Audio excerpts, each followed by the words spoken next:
Material Components Episode 3 Trial by Fire.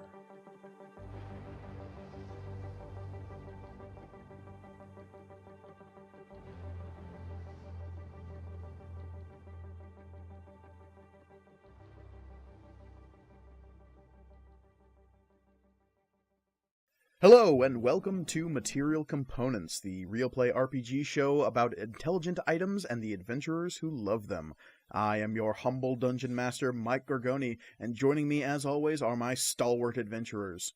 Hello, adventurers. Hello. Hi. Howdy. Howdy. Hello. I am Olivia Gray, and I will be playing Tirza Cloakbearer, Child of the Outer Storm. I am Cassie Lewis, Cass. I will be playing Cherish, the Tiefling Sorcerer.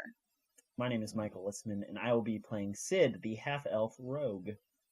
Hi, I'm Reed Morris, and I'll be playing Grawl, the Hobgoblin Warlock. Excellent. Welcome back, everybody. And, of course, I would like to start this session off the same way I start off every session by asking all of you fools if you remember what happened last time. It was really fun, Bummer. and there's a lot of laughs. We all had a great time. A lot of hugging. There's a sleepover. Well, there was a lot of hugging at the end. That's okay. That part's not completely wrong. I did boop your nose at one point. Oh yeah, I gotta write Yeah. that down. That's very Mhm. important. Yeah, we shared a tender moment of nose booping. Nose booped. Okay, Okay. cool. So I think that sums it up. Yeah. I tried to murder an old man. let's just lay our cards on the table. We don't need to linger on that. We just it's now known. We had our first test.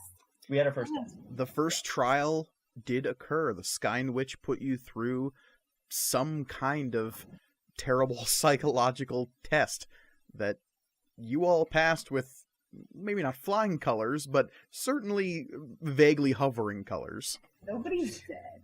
Nobody's That's what's dead. Physically. None of us are Emotionally, maybe. You know. But, yeah. We're all still living, and I think that's what matters the most. Because yes, in the first of the Skein Witch's trials, you found yourselves separated and in distinctly unique partnerships, flung across the entirety of the valley and perhaps the multiverse, as a couple of you found yourselves up in the Stormwall Mountains looking for a lost baby reindeer, and a couple of you found yourselves in a strange prison in hell. hell? Maybe hell? Yeah. Yeah, it was rough. Sid found his mom, or what he thought was his mom, broke her out of the prison, met up with Cherish. We got lost in the snow. It was like a blizzard. Found made sort of like a encampment. And then she tried to convince me to kill Cherish. Because according to your dead not mom, the only way out of hell is to kill the devil. Which, I'm not the devil. Yeah. You're a devil. I am a devil. Just not like the one. I'm not Right. sure who the devil is. Asmodeus. The T isn't capitalized, Yeah. or neither is the D, but it's just There's no proper nouns here. Mm-mm. So that was fun. And when I didn't do that, she turned on me, and we killed that thing. Mm-hmm. That's like some kind of doppelganger. Kill your darlings. Meanwhile, in the Tempest Rest Valley, maybe? Grawl and Tirza found themselves clambering up the side of the Stormwall Mountains just under the burgeoning clouds of the outer storm, and it was there that Grawl kept trying to kill an old man. Yeah. Well, first, Grawl lived out his wildest dreams, and it was So beautiful, so nice. But some mysterious figure let you know that that was indeed a lie. Oh well. And then we hung out with my dear friend Hino and looked for baby reindeer, and it was very wholesome and pure. And then it wasn't. Oh, it's food. Mm-mm.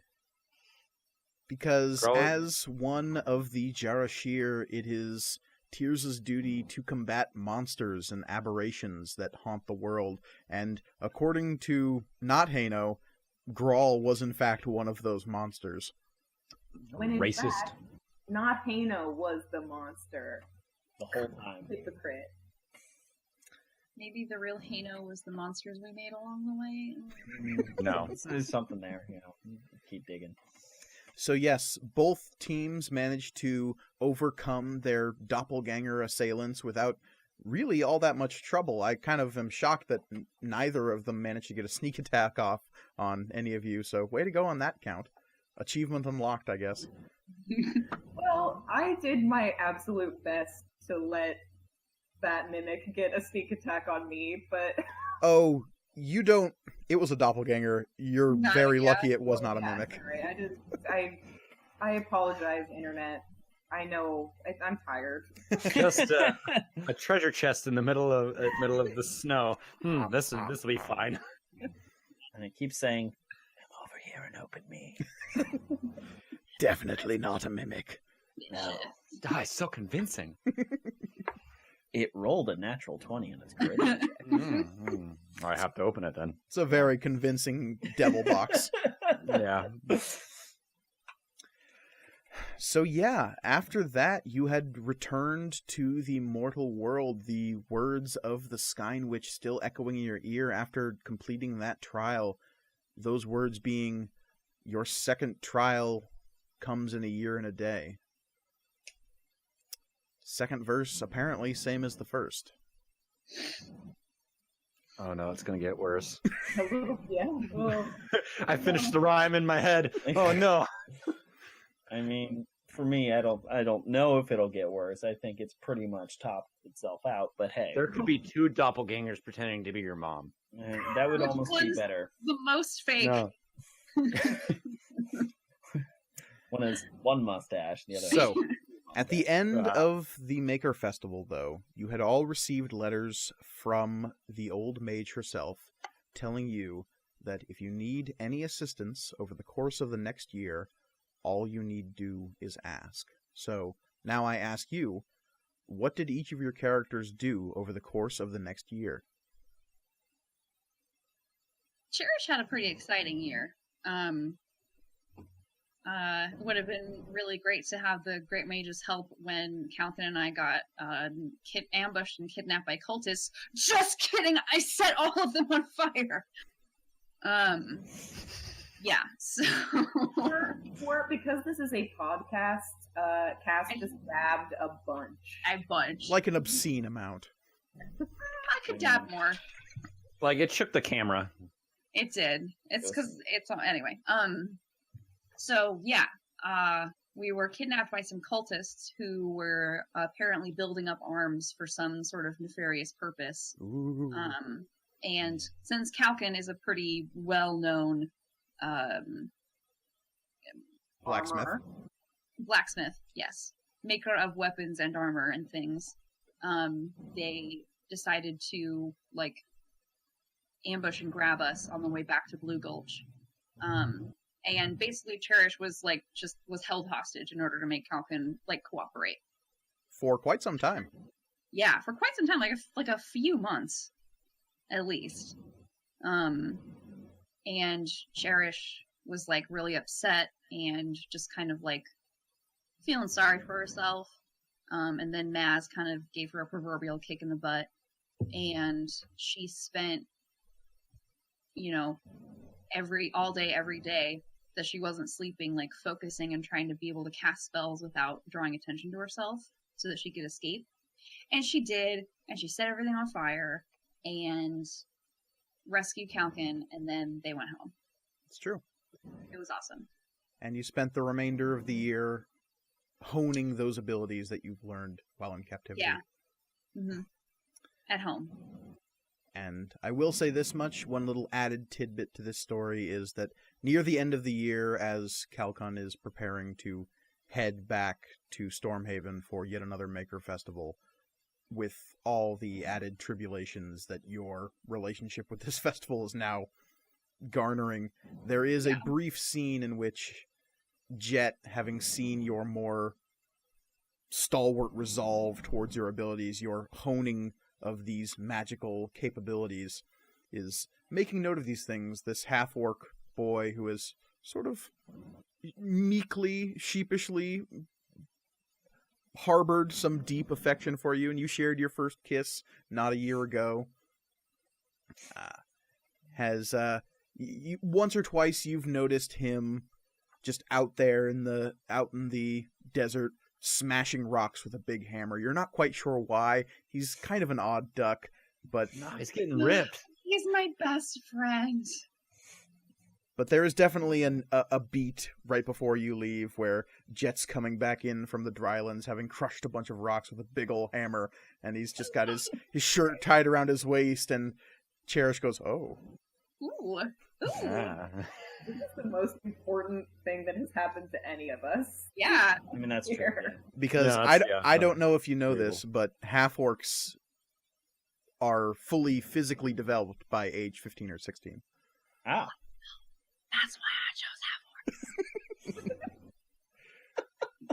half-orcs. You But know they know age that rapidly. part. after that. By By- 22, they've got like the skin hanging from the arms and whatever. You got to strike while the iron's hot. Okay, get in there. All to get good. All right. Let us hear about some other years. I'll go. Okay. Very similar year with the kidnapping and whatnot. Smidgen.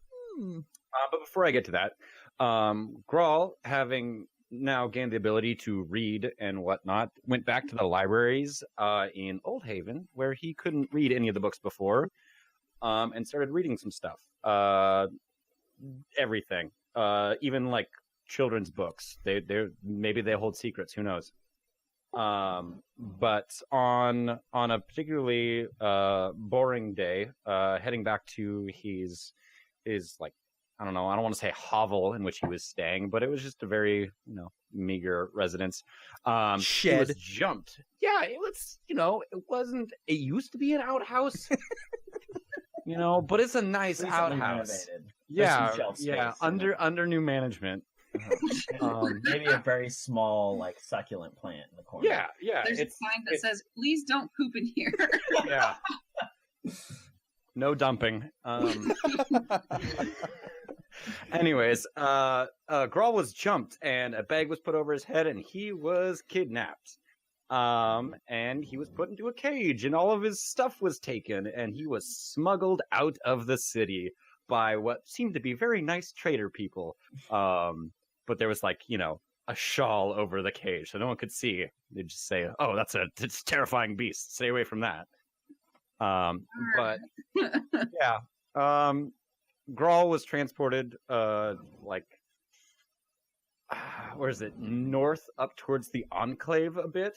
And from time to time, the caravan would stop in the middle of the night, and torches would be lit, and people would seemingly come from nowhere to see wares. Grawl was chained up with other people, and they were slowly auctioned off. Grawl was left alone because he's ugly, and that's okay. Do you remember the name of this organization that held you captive? Yes. Over several nights of people being sold off, Grawl heard the name. What was it? The Bizarre. I have it here. I don't find it, Mike. Where is it? The Collared Bazaar. There it is. Yes, the Colored Bazaar. And everyone that showed up wore like leather masks with like bone protrusions and stuff. It was some culty kind of spooky shit. Yeah, everyone who was attending the auction would wear what looked like the skinned faces of dire animals. So strange leather masks with bone protrusions. Spooky. And then one particular night, Grawl being the only one left, a very pompous, rich-looking individual with servants and whatnot, took an interest in him, and decided to purchase him.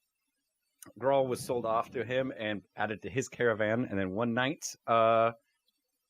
being particularly sad, a moth fluttered into Grawl's cage, and poof, Grawl's greatsword was in his hand. He used it to break out of the cage and slipped quietly into the night, and snuck through the forest to make his way towards Lake Quelio and the Mage's Tower, where he spent the rest of his year. It's true. Hooray! Yay! Right. Well, I didn't get kidnapped. Where's the fun in that? So I just want to let everybody know that I didn't get kidnapped. Good work. So, yeah, thanks. Okay, so Sid, first couple months, lot of drinking, lot of just getting into trouble. Not really. Doesn't. He was a mess. He's an absolute mess the first couple of months. I mean, for good reason. He did have to kill his mom. Ish. So that was definitely traumatic. And then one night he gets particularly rough, picks a fight with somebody he shouldn't. This person is pretty much ready to murder him. When somebody steps in to help him, this person brandishes a sword. They are a how do you pronounce it, Mike? A Genasi? Genasi, thank you. Genasi. A Genasi? Yes. With a sword. But what is particularly interesting for Sid is that this Genasi did not draw their sword throughout the entire fight, yet were easily able to handle this thug.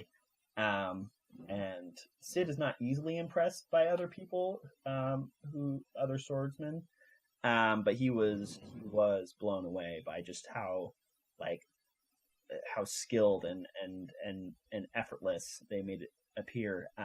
So he drunkenly asks this person, "Teach me how to fight.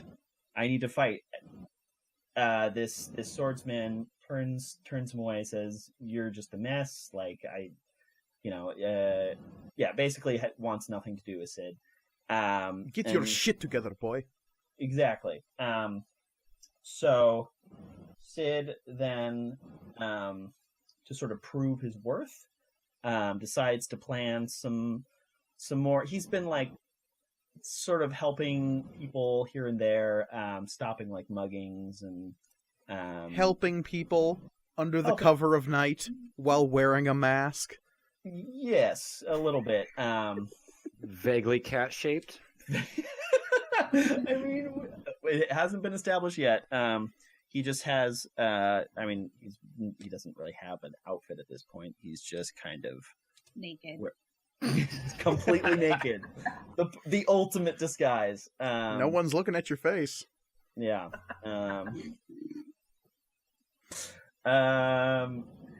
Yeah, let's just sit in that for a bit.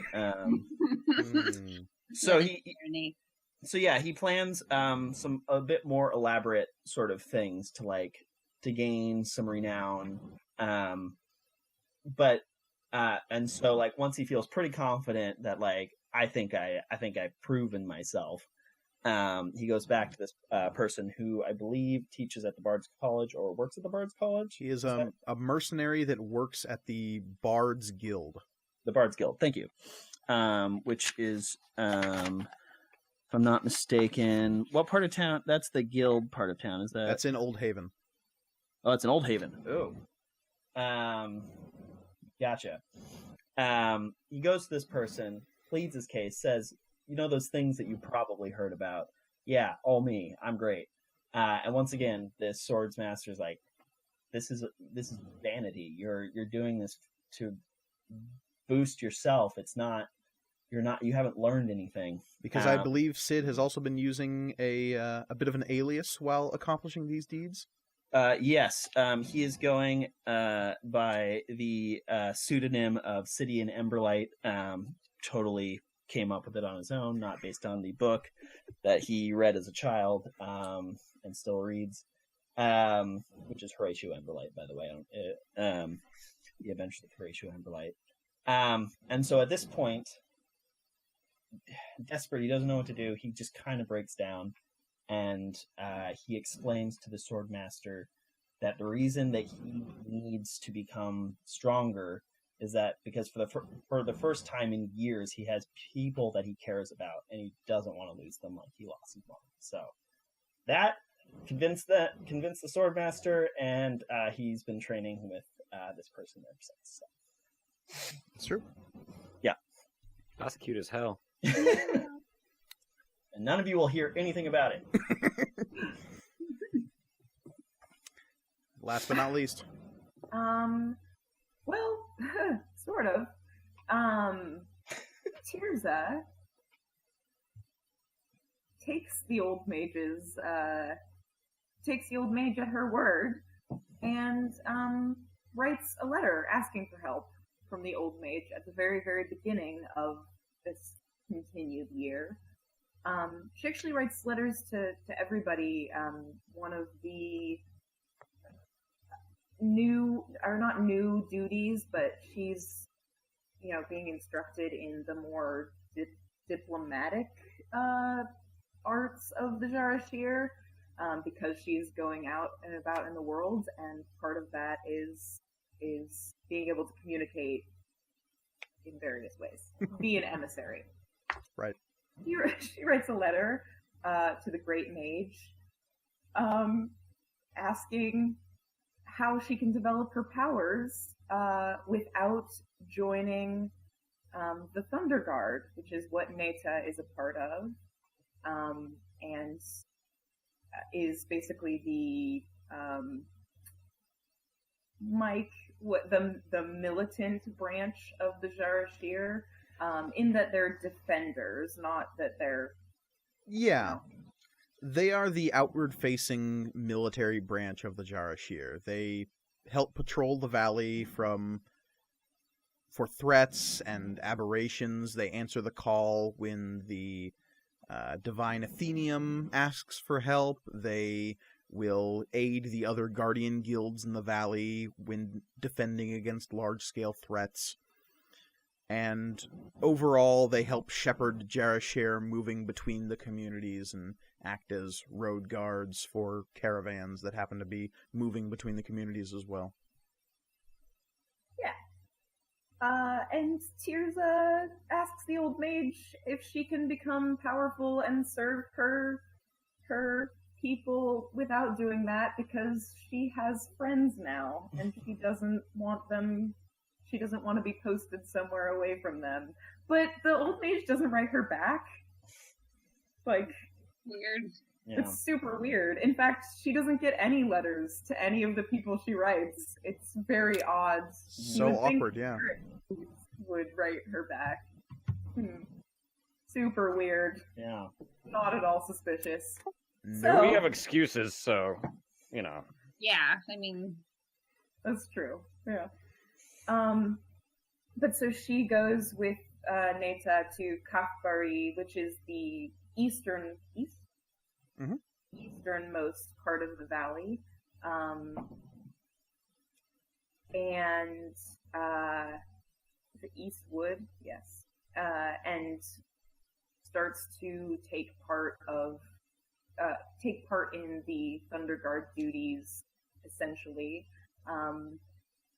in Eastwood, which is plagued by dire animals. So weird, probably not connected at all to your dire animal. It's probably Weird. yeah. Could mean Happens anything. to the best of us. Coincidence, I guess. and spends the year communing with the people of Kafbari and with nature itself. She goes out into the Eastwood on solo patrols a lot and spends most of the year by herself. Netta is And- always nearby, at least within the village proper, but it is during this year that Tirza is definitely put upon to carry a much heavier burden. She is not really considered a child, and it is by the end of this year that you begin taking your first oaths of thunder. Yes. Yes. In addition to that, I was going to save this for 5th level, but she also receives Meretseger, which is a sacred lance, meaning one who loves silence, as a symbol of her devotion and fortitude. Excellent. So through all of these adventures, you have all advanced to 3rd level. Whee! Yay! Yeah. On top of all of this, your bond with your forge bonded items has, of course, increased as well. You can now use their skill abilities 3 times per day. It's as Ooh, though you can yeah. use them once per level or something. Atop all of that, your forge bonded items have also gained certain abilities. Because they are, in fact, magical items, and so they're going to be getting crazier and crazier powers as we move along. If you would like to share what those powers are, now is the time.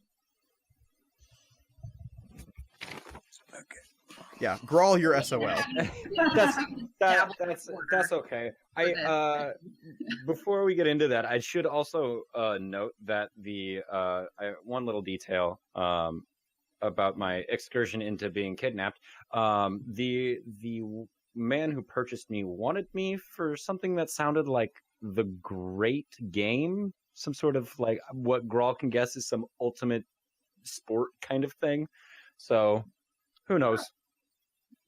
Could be anything. Yeah, it's checkers more than likely. Yeah. Yeah, definitely not some kind of deathmatch. Backgammon. Yeah, backgammon. It could be hopscotch or double dutch. The greatest Who knows? The greatest, most dangerous game. The greatest game ever played, starring Shia LaBeouf. Yeah. I guess quick thing about the cultists who kidnapped Cherish, they worship something called Azi Dahaka, whatever that means, and can be identified by a 3-clawed brand on their inner forearm. So if we come into contact with any of those, I'll know. Yeah. Grawl will know too. And I might set them on fire. Who knows? Who knows? It probably won't even come up. Probably not. More than likely not. And then, Mike, I had a really quick question. Yes. I talked to you briefly about saving some kind of leather worker, some kind of armor maker. Mhm.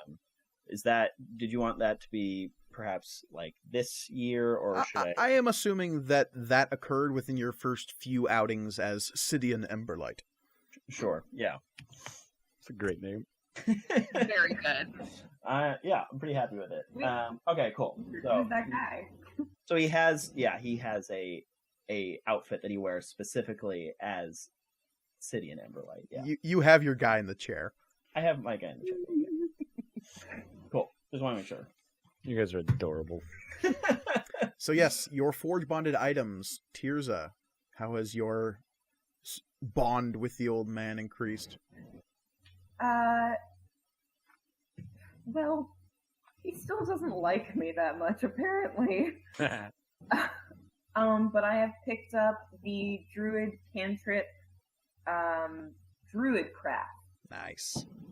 That is an excellent spell. So yes, your forge bonded item, so long as you are acting within its purview, within its acceptable moral compass, you have access to these further powers, which for you gives you the cantrip Druid Craft. Which was very helpful in my year. Absolutely.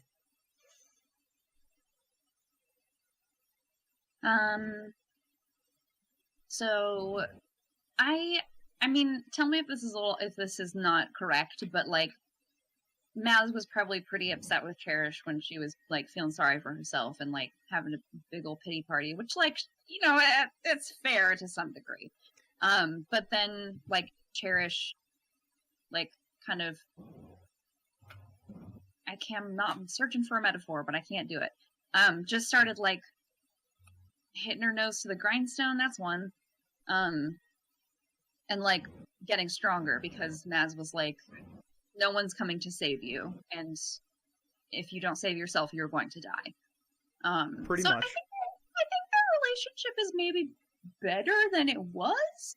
Maz has a little bit more respect for Cherish in that this is one of the first occasions in which Cherish, bereft of any backup or help, took matters into her own hands and kicked some doors down and kicked some ass.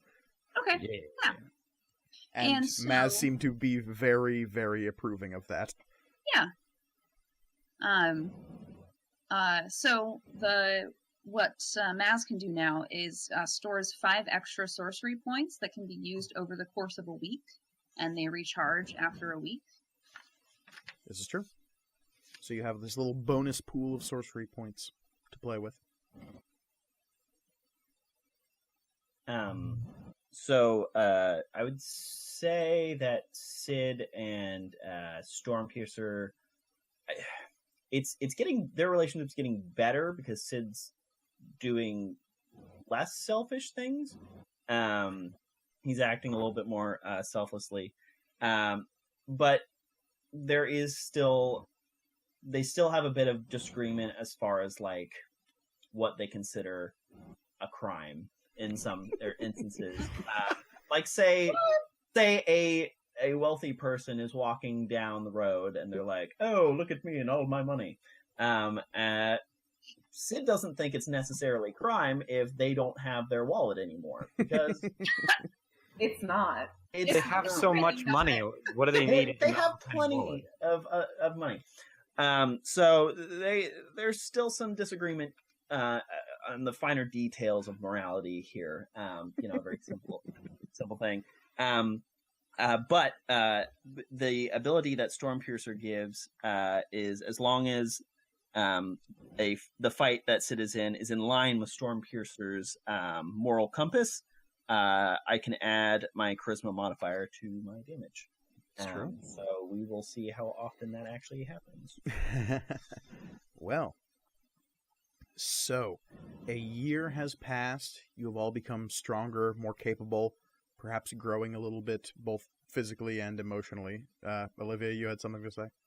Did Grawl get anything? I know he doesn't have. Well, I mean, So Grawl has some weird warlock stuff going on that may or may not be revealed. Okay, cool. if we fight something, maybe. It's true. We'll see. Grawl's bond with his pact weapon is a bizarre and amorphous thing that may or may not influence the destiny of the world. We'll see what happens. It's cool. It's all gravy, baby. It's all Warlock gravy. stuff. Yeah, like I said, it's all gravy. Warlocks, they deal in gravy. So much Fun gravy. fact. You're a gravy warlock? Gravy warlock. Gravy like back. you said, it's amorphous. Okay, it has no shape. Oops, dropped something. I have subscribed to the Pact of Deliciousness. Yeah, I'd like to rework my character, Mike. I've got some ideas. I want to summon food items for everyone. Please and thank you. So, as I said, a year has passed. You have all gained your level. You have all become stronger, more capable. I believe the ages as they stand, Tirza, you are now 14, yes? Yes. Math is hard. Cherish, that makes you sitting at 16, yeah? Or 15? I thought I was only a year older than Tirza. I think you're only a year older. So Yeah, 15? so I'm 15. Yeah. So that makes Sid 16, I believe? I am 17 now. 17 now. And Yes. Grawl, you're somewhere in the mid-20s? Yeah, I think this puts me 23. All right. Just wanted to do a quick checkup on that one because I wasn't 100%. Twitter, tell us if we're wrong. I don't know if we established tell me all of when. your ages very firmly in the first 2 episodes. I think we mentioned it. All right. So, we find you all now in darkness. What do you do? I cast light. Or, no, dancing lights. All right. So, dancing That's, lights, you can create either 4 globes of light to move around, or creating like a little amorphous person made of light. Oh, wait, That's I have cool. dark vision. You do. Or else, But I can't see anything? It is completely dark in here. Okay, yes, then I cast dancing lights. Alright. Cat. Vroom, vroom, vroom, vroom. Little globes of light begin dancing above you, and the total and complete darkness is illuminated by these 4 lights, and the 4 of you are suddenly like slightly blinded by these lights as you all look around and find each other in this dark place. Stone walls surround either side of you. Wooden support beams dot the walls every dozen or so feet. Hi, everyone. Hello, everyone. Does anyone remember how we got here? No. Does anyone remember how we got here, Mike? No. No? You Great. suddenly found yourself in, if you had to guess, and Grawl, you can confirm this, a mine shaft. we're in a mine shaft. I know that because God told me. Yes, we are in a mine shaft. Is there a door, or is it just we're just solid walls on every side? Tunnel, like, It is. You are in a tunnel. It goes Oh, in a 2 tunnel, okay. directions. I say we split the party. great idea. Into 4 directions. No.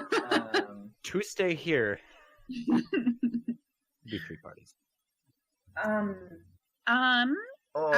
Oh no, they have to be in. Well, okay. I'm gonna have all 4 lights go because I can move them 60 feet. Mm-hmm. So I'm gonna have all 4 lights go behind us, as like not fast, like slowly, so we can kind of see what they illuminate. But I can only go up to 60 feet. Okay.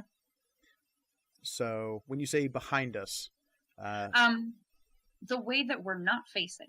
all right. Aren't we in a circle? Are we in a circle? I assume so. Yes. They go one direction away from One direction. No. Beat me to it. You light up my way. Get it? Because dancing lights? Yeah. Mike has magical power. He can mute you instantly. So your dancing lights go coursing down the shaft, and they move 60 feet, you say? Yeah. All right. They move about 60 feet down, and you see that the mine shaft terminates in what looks like a deep, craggy hole in the stone. Okay. So I bring them back to us, and then I send them 60 feet the other way. In the other direction, the mine shaft turns at a right angle to the left. Okay. So we go to the left ahead, or we go down a hole behind. Are we? This may seem obvious to all of you guys. Is this number 2? Are we in number 2 right now? It must be. Right? We I all don't wake know. up in a weird, mysterious mine shaft. Yeah. What's the last thing anyone remembers? The last thing any of you remember is heading towards the Maker Festival. Oh. Presumably Yeah. 2 days of the Maker Festival have passed, but if this is the test, then you've lost at least 2 days of memory. We missed the test. We're gonna flunk.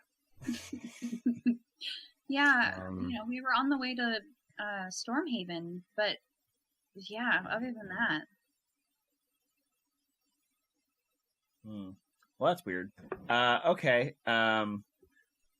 What do you think the witch wants us to do? Go deeper into the mines or escape the mines? Or fight? I don't think I know her that well. I don't think we'd be in a mine if we weren't supposed to be here for a reason. So I say we go deeper. Okay. And we couldn't. I mean, We we could can always just turn around later. Yeah, I can send my lights down the hole and see. and take a look Let's down do there. that. Yeah, let's do that. Yeah. So we move closer to the craggy hole. Okay. I need everyone to give me perception checks. Yeah. Perception 17 plus 3, 20. Nice. I got 9. That's the highest roll I will have tonight. I got 11. 11? I got a 12. and 12. So Nice. 9, 11, 12, and 23. No, just 20. So 17 plus 3. Okay. So. Moving basically 60 feet as far as your lights went, you can see as you grow closer that it's not that the end of this tunnel terminates in a hole. It looks as though the back end of this mine shaft has collapsed down into a vast opening. When you send your lights down into it, you can see that there's no straight tunnel here. About 10 feet down, whatever is beneath here is a huge cavern that just opens up. You can't see the bottom of it from where you are. Oh. So Yeah, maybe not that way yes. then. Yeah, maybe not that way. That right turn doesn't sound so bad now. Yeah. It Because was I a didn't take Featherfall, so we're not jumping down there.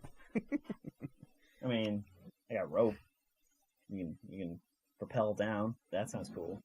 But Go you spelunking. can send your dancing lights 60 feet down, and when they are 60 feet down, they just look to be motes of light against a sheer black background. Okay. Yeah. So yeah, I'm let's not go digging that way. So how's that? How about the other way? I think the other way. Sounds Great. good to me. We should vote on it. Or did we already vote? Yes. I'm thinking a ballot. I'll write down my vote really quick. Grawl, as you're moving along this mine shaft, one thing you notice that none of the others do are the dull veins of silvery gray material worked into the walls. And as you run a hand along one of these veins, this metal that is within the walls is very familiar to you. Is it the same metal from the mines near the bulwark of bones? Yes, this is adamantine. Yes. Okay. All right. Well, I'll let everyone else know. I guess I'm assuming I'm just staring at a wall. Staring at a Just wall, like, touching I know it. looking like an idiot. I know what this is. This is a wall. Yeah. No. This is adamantine. Oh, really? Yeah. Wow. Like weapons and like I don't want to say like machines, but like siege weapons and shields and things for killing out of this. Yeah, like really good things for killing out of it. Yeah. You would know. Yes, you would all know that adamantine is the strongest metal in the world. Okay. Does this sort of narrow down where we could possibly be? Can I roll? would need some kind of history or survival or nature check. What is my highest? Come on. Survival. 15. Okay. 21. 21 what? Jeez. History. 6 on my survival. So Cool. That was a 15 on survival. Tirza, did you even bother? 10. Okay. Yours is like, it's hard metal. No, that's a rock Grawl. And I live in the middle of nowhere. Cherish, you got a 21, Yes. and that was survival as well? History. History. Okay. Cherish, you would... It could have also been nature. That's because that's just both my base intelligence modifier. Well, I don't know what matters. you declared it history, so we're going to I let it did. as history.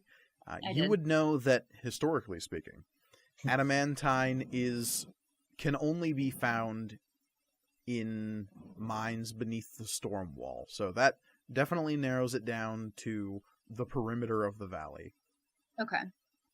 Grawl, with a 15 survival, you would know that most mines of adamantine that are anywhere near the surface of the valley have been stripped clean decades ago. The only ones that remain even close to the surface are the ones in the northern drylands, because there is a dragon that lives near there, and he doesn't take kindly to people mining his metals. I'm assuming he's probably a pretty big dragon, too. Kind of a dragon that lives in, like, a giant hole in the side of a... Okay. Could be. Maybe. I don't know. Just make sure no one kicks anything into the hole. I don't need some like slow bellow of flame rising up from the bottom. So stay away from the hole. Okay. I don't think. Yeah, I think staying away from the hole is a good idea. All right. In life, too. Yeah. Yeah. It's a good philosophy. Mhm. Stay away from the hole. Stay away from the hole. All right, so you head back the other way. Yes. Yeah. Trekking up, you take that left turn that you found at 90 degrees. Following the mine shaft, you eventually find that this mine seems to have just been almost haphazardly dug. Moving through, you find that it is but one shaft. It never splits off into T intersections or different corridors, but it serpentines and moves in strange zigzagging patterns, as though someone was digging through this looking for something, but never quite sure in what direction to dig. Because, again, the strange thing is that the adamantine here is untouched, essentially. Right. Is there an That's incline or anything to the tunnel, or is it just straight up? Just it's as flat as it could, roughly be. It is roughly, I mean, there's some ups and downs, but it is mostly on a level. Okay. And it is when you've moved probably 150, 200 feet that you begin to get your first whiff of a different smell. Before, it was just the sort of dank, not cloying, but definitely close air of a deep cave. But as you're moving farther and farther, you begin catching whiffs of what smells like burning. Mhm. Like Let's go back to the hole. burning, like burning wood, burning flesh, burning meat, burning hair. Yes. Oh, lovely. Thank you. That's probably a good sign, right, guys? No, it smells more like, I mean, we've all experienced this, that smell you get from a distant forest fire. It's that Oh, ash kind of cloying, close heat that you breathe in and go, so like this summer. yeah. Yeah. And one thing you do notice as you're moving, now you've traversed perhaps 200, 250 feet, that there is a faint bit of light coming from ahead of you as the tunnel straightens out. So I'm gonna dismiss the dancing lights.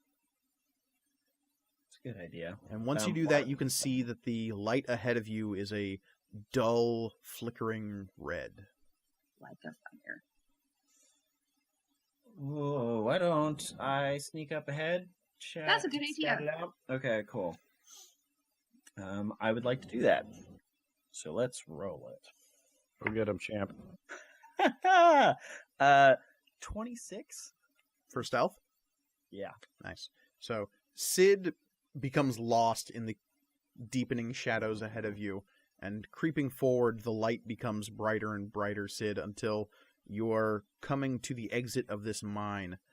The mine entrance itself is barely bigger than a person. It's probably only 6 or 7 feet tall, and probably only 5 feet wide. It's not a big operation by any means, but there are several minecart tracks leading away from this area down this hill that you find yourself at the top of.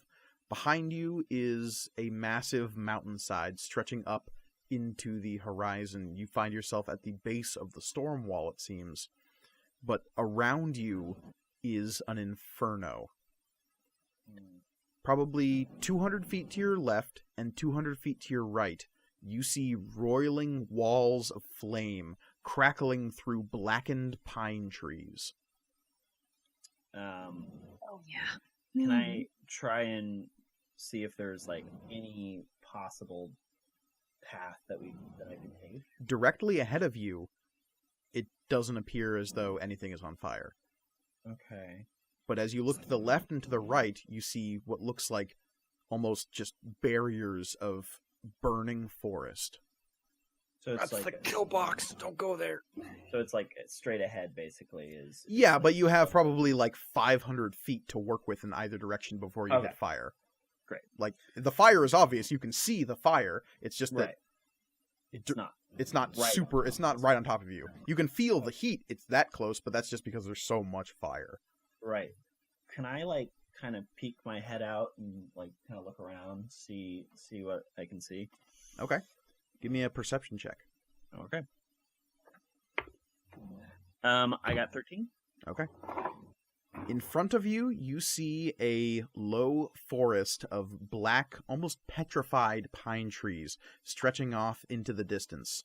Again, probably 300 feet to your left and to your right, you see those massive walls of flame, but ahead of you, the forest is burnt but intact.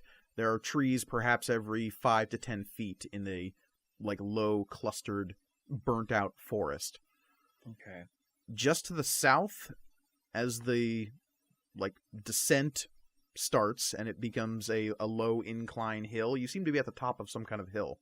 Mm-hmm. But just to the southwest, there is a small rise in what looks like a gully between you and a mound of standing rocks that seem to have been eroded by fire or wind or some kind of natural occurrence that has made them form these weird, twisted black obelisks of basalt. Okay. Standing rocks. And The so okay. air around you is full of smoke and ash, and it kind of hurts to breathe a little bit. Can I like put like something over my face? I don't know if I have like a scarf or anything, but Probably tear off a small piece of your shirt or something and put it over your face. yeah. Okay. Tear off like a sleeve from your shirt and bind it over your face. Something like that. Okay. And that's all I see. Yes. So I'm going to head back to them and sort of describe what I saw. And I feel like at this point, the rest of you have slowly come up behind Sid, and you're perhaps only 20 or 30 feet away from the mine entrance. Great. I guess we can, if you guys want to take a look, some interesting scenery. We have some a burnt forest over here to the south. We have some weird obelisk basalt rocks.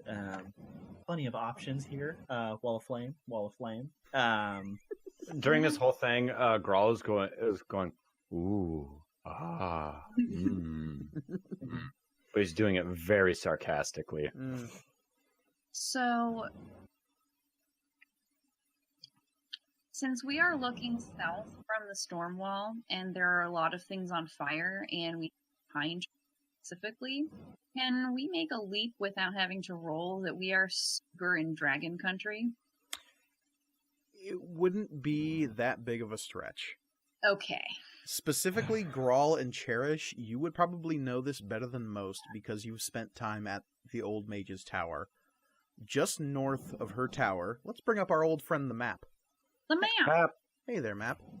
So just north of the tower, there is a section of woodlands to the west of Lake Quelio called Charcoal Pines.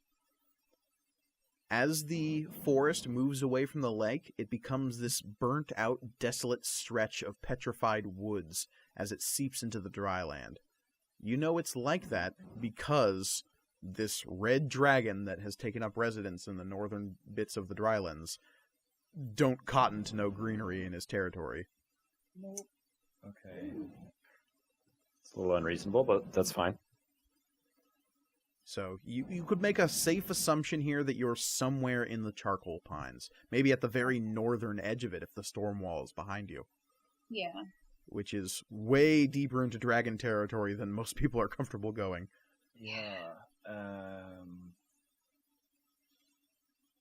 So we have to make it through dragon territory. That's fantastic. Yeah. What do you guys know about this dragon? I was just about to say, hey, Mike, what do I know about dragon? I will Roll for need dragon stuff. a history check, I Sort of believe. being one myself. Kind of. Um, But that doesn't give you any inherent knowledge about dragon yeah, stuff. I know. Ooh, that is a 18. All right. You know that, having studied in the tower, you know that there is one ancient red dragon that exists within the valley. It is the only dragon that exists within the valley. Everything else is some kind of drake or wyvern, perhaps a false dragon or two. Pyre Scale is this thing's name. Perhaps it has a true draconic name of some kind, but that has been lost to the mists of time. Yeah. Why the old mage allowed such a creature to roost within the valley, nobody's really sure. Perhaps it was already here when the old mage shepherded people into the valley 500 years ago, or perhaps she took pity on it for some reason. But They're beautiful creatures. They're probably dating, really, more than anything. Ooh, possible. but yes, Is it? Dragons can and will fuck anything. look, dragons can shapeshift. They can be whoever they want Yeah. at a certain point. So Mhm. I did Yep. not know that. Both me, the player, and me, Sid, did not know that. well, once it becomes old enough, like a proper ancient dragon is basically capable of anything. Gotcha. They can dance if they want to. They can leave their friends behind. They can also cast wish, so fuck you. See? Yeah. They don't need no friends. Mm-hmm. So yes, that is what you know. That's what I know. I don't know like anything about red dragons specifically, like Fire. fire. Yeah, Probably, Okay. yeah, a lot of fire. You could probably gather that too from the name. If you Fire stand too. perfectly still, can they see you? Oh yeah, in fact, they can see you better. Ah, shit. Gives them time to focus. And aim. Yeah. Okay, well, it's worth a shot. I don't know. I heard that somewhere. I don't know. Oh, that's super wrong. Yeah. Okay. Cool. Did you Don't pull out try your that. dragon detector, a glass of water, and just set it on the ground? Unfortunately, they can fly, so that doesn't work either. I don't know. Yeah. Gotta rest sometime. Okay. So either we go back to the hole that we didn't want to go down, The deep or we bottomless go hole. through this fire gauntlet. Does anybody know if dragons hunt at night or if they hunt during the day? What I really want to know is, can dragons sense magic or see through illusions? None of you Because really I can know make it out of any this, of this. just fine. We really don't I know mean, anything. I would just like to know where it is currently. That's kind of on the top of my list of priorities. Has anyone looked up yet? I Just curious. drowned. Looking up, the sky above you is consumed with a pall of smoke. You can't even see the edges of the outer storm all that much, which are usually omnipresent if you're this close to the storm wall. Well, that's spooky. Yeah. Looking at the map. He's big. It's a big dragon. He's big. I'm just saying we could go. We could try to escape under the cover of night, but I don't know how if they can see it. You know what I mean? Like some predators hunt better at night. Well, the hole wasn't that bad. Yeah, I mean, It was literally. Sid did say bottomless. he had some rope. I could cast light on a really big rock. Oh, no, just a rock that's 10 feet cubed. Sorry, guys. I forgot. It's weird how I remembered it. Big rock. Okay. Well, here's the True, thing. that's a big rock. We have one direction where we know we can get back home. Yes. Yeah, I guess I know one direction. My A group favorite of bards fantasy from the game. bards. My favorite bards. My favorite yeah. group of bards. Yeah.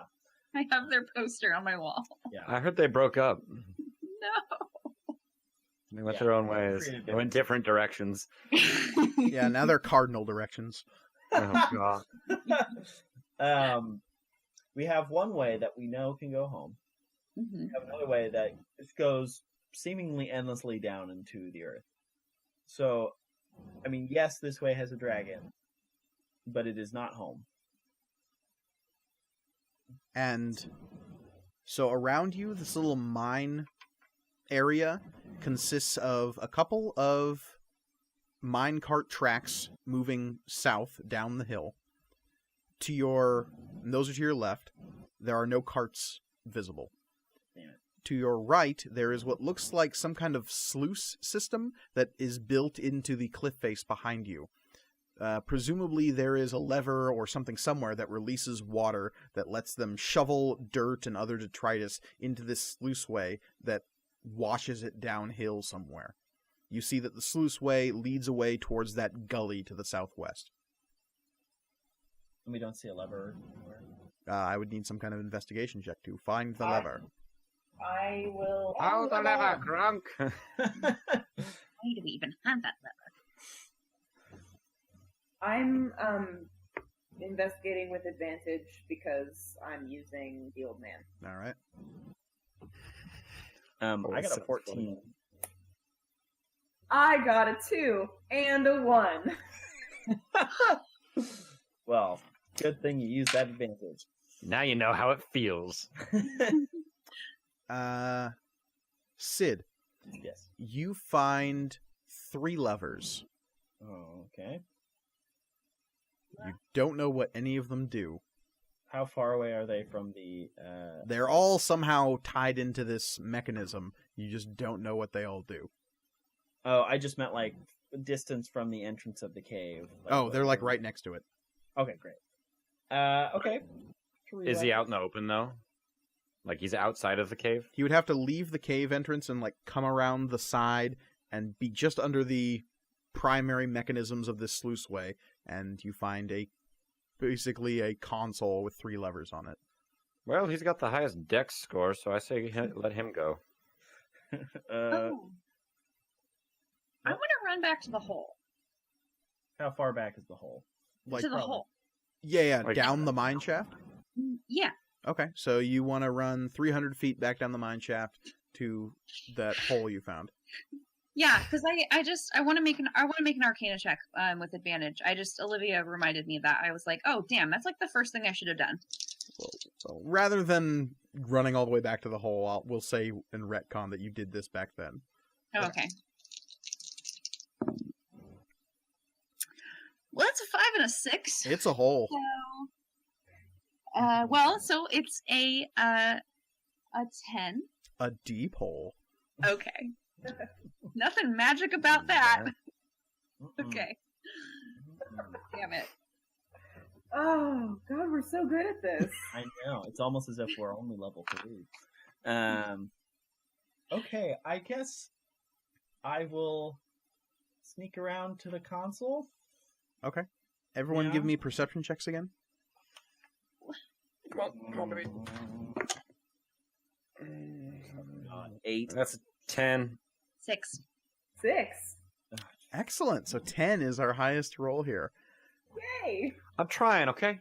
So, in the distance, somewhere down the hill within the burnt out forest, you hear shouting and a deep bellicose roar that doesn't sound, it sounds like it's coming from at least a humanish throat. It's a shout. It's not a like animal sound. It is a like someone exerting a ton of effort, but very loud. And we can't tell what direction that's in. It's south of you. Yeah. Somewhere down the hill in the weird charcoal forest. Do they sound on fire? You couldn't tell with those rolls. Okay. I poked my We head. should investigate that, whatever that was. So Well- we don't want to pull random levers. I'm kind of into this lever pulling. I say we pull the levers first and then see where that gets us. And if the yelling is a bad thing, then we just go back in the hole. All right. Did it I sound those like people somebody might was in danger? know. It sounded as though there was maybe some kind of conflict going on. It was really hard to tell because you all rolled so shittily. Yeah. Yep. Those people might need help, and there's tons and tons of fire. They could be trapped. It could also be a mean thing that breathes fire. Just want you to know that dragons breathe fire, and that's where all the fire came from. So I see you, Mike, looking at your note card. It could breathe fire. it could be more on fire. It could be more. Could be. No. Okay. I think we should investigate that. That's You serious. are welcome to investigate. Yeah.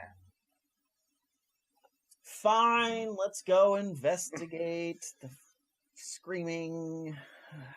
No lever pulling then? I can pull the levers with mage hand. Can I just make a quick? I could also do that. I just want to investigate it before anyone pulls any levers. I just want to be like, okay, try and figure out. Again, you already investigated it, so you know there are 3 levers attached to this Right. mechanism. You do not know what they do. Okay. Yeah, why don't you guys pull with mage hand? Sure, that's fine. We'll just stay in the hole and pull them with mage hand. Oh my god. So from the cave mouth, what's the range on Mage Hand? Mage hands. has a 30 range. 30 feet? Okay. Yeah, you Yeah. can totally do that. So there are 3 levers, Are we- left, are we right, and both- center. Which of the 2 are you pulling? I'm pulling the left one. Okay. Are we about to be trapped in the mage? I hate that Mike Yeah. smiled I at know, that. it's the worst. Trapped in the mine, you guys. Or dead. I'll pull the far right one. So left, right, but center will remain unpulled. Yes. Mhm. And we're instantly dead because they were hooked up to TNT barrels. Boom. So, as you pull both levers, somewhere above you, you hear a kerchunk, kerchunk. And there's the sound of rushing water, and you see water begin to spill down this sluiceway. Okay, And that's it. Okay. that's not too bad. And it seems as though the current is strong and fast, and you've basically made a big old water slide that's extending hundreds of feet down this hill towards this gully down to the northwest. I go and I pull the third lever. Okay? As you pull the third lever, there is a and the sound of rolling stone, and boiling down along this water, you see a huge, cascade of, what's it called when the water mixes with dirt and stone? Silt. Oh, it's silt, but there's also another term for it when it's Oh, a lahar? No. when it's like real chunky. It's What is not like a pyroclastic flow or something. No. No. This Not is like volcano. specifically for like mining. Yeah, it's a mining term. I'm kind of blanking on it right now, but it is a huge cascade of muddy water and stone that just shoots down this thoroughfare, and then you hear a kerchunk, and the middle lever goes back up, and after a little bit the stone and dirt stop. But the water does not. Well, I guess we're gonna go investigate that screaming then. All right. My guess is one starts the water, one opens the passageway for the water to flow, and then, or one does something that we don't know about yet, and then the other one, damn it, Mike's None of us are smiling. miners. Yeah, no, Well, some we of are, you, but most yeah. of all, in fact, all of you are. Okay, You should be better at this. Yeah. let's go investigate the screaming. Go Quietly. get 'em. Okay, so you move south down the hill. Mm-hmm. All right. What is our marching order look like? Here's is in front. I'm second. Actually, I'd like to be a bit in front. Like, I'd like to sort of scout out. All right. I'll be in front. All right. As per usual, Growls the caboose. All right. So, moving forward down this hill, the terrain is pretty easy. There's no underbrush here to speak of, so as you're moving between trees, it's becomes a pretty thick forest once you're about 100 feet away from the mine, moving down through the hill. But again, the trees are only ever 5 to 10 feet within range of each other, so moving between them is easy enough. and as there's no underbrush, it doesn't make for difficult terrain. Great. The ground here has been scoured clean by countless fires. The rocks that you pass have this glassy texture to them. Ooh. It's tough to tell if it is day or night right now. Most of the light you have is cast by the fires, because the pall of smoke that lingers above you has blocked out the sky. You can't really tell what time of day it is, and so all the light being cast is this dull, flickering red that is constantly surrounding you. Is it really hard to breathe? It is difficult to breathe. It certainly hurts. It's not impossible. But I'll be saying this much. As you're moving through the woods, from here on out, if you remain out in the open, you'll be at disadvantage for all of your Constitution saving checks. Yay. Okay. I don't like that. I don't like that at all. I have an extra. Oh, what? Like, do we have all of our adventuring gear with us? Yes. Okay. I want to. I have an extra pair of traveling clothes in my pack, so I'm gonna like offer some bits of fabric to everybody to do what Sid did, if that helps. It helps mildly, but as you're just moving and being active out in this cloying ash and smoke, it's can only help so much if it's just a piece of cloth over your mouth and nose. You're not actively swallowing ash anymore, which is a big improvement. Yeah, it's nice. So moving through the woods, you go carefully, picking from tree to tree, and here and there you start to notice strange figures moving through the trees as well. At first you think they're just weird ash falls, for lack of a better term. You'll knock into a tree and it'll shake loose blackened bark and bits of ash, but pretty soon you'll notice that those little movements are happening regardless of whether or not you actually touch the trees. And you start to see strange, humanoid, sort of impish figures darting from tree to tree. Not a fan. They're not, like, they're running away from us, or just They seem to be moving at random throughout the woods. Okay. You'll notice them every once in a while. They don't seem to be concerned with your presence or zeroing in on your location. They are just present in the wood. Okay. Are we still following shouting, or has it died down? There was a sudden and abrupt crash, as sounding like timber splintering somewhere in the distance as you entered the woods proper, but after that things have become weirdly quiet, though there's still that ever-present crackle of flame surrounding you. Cool.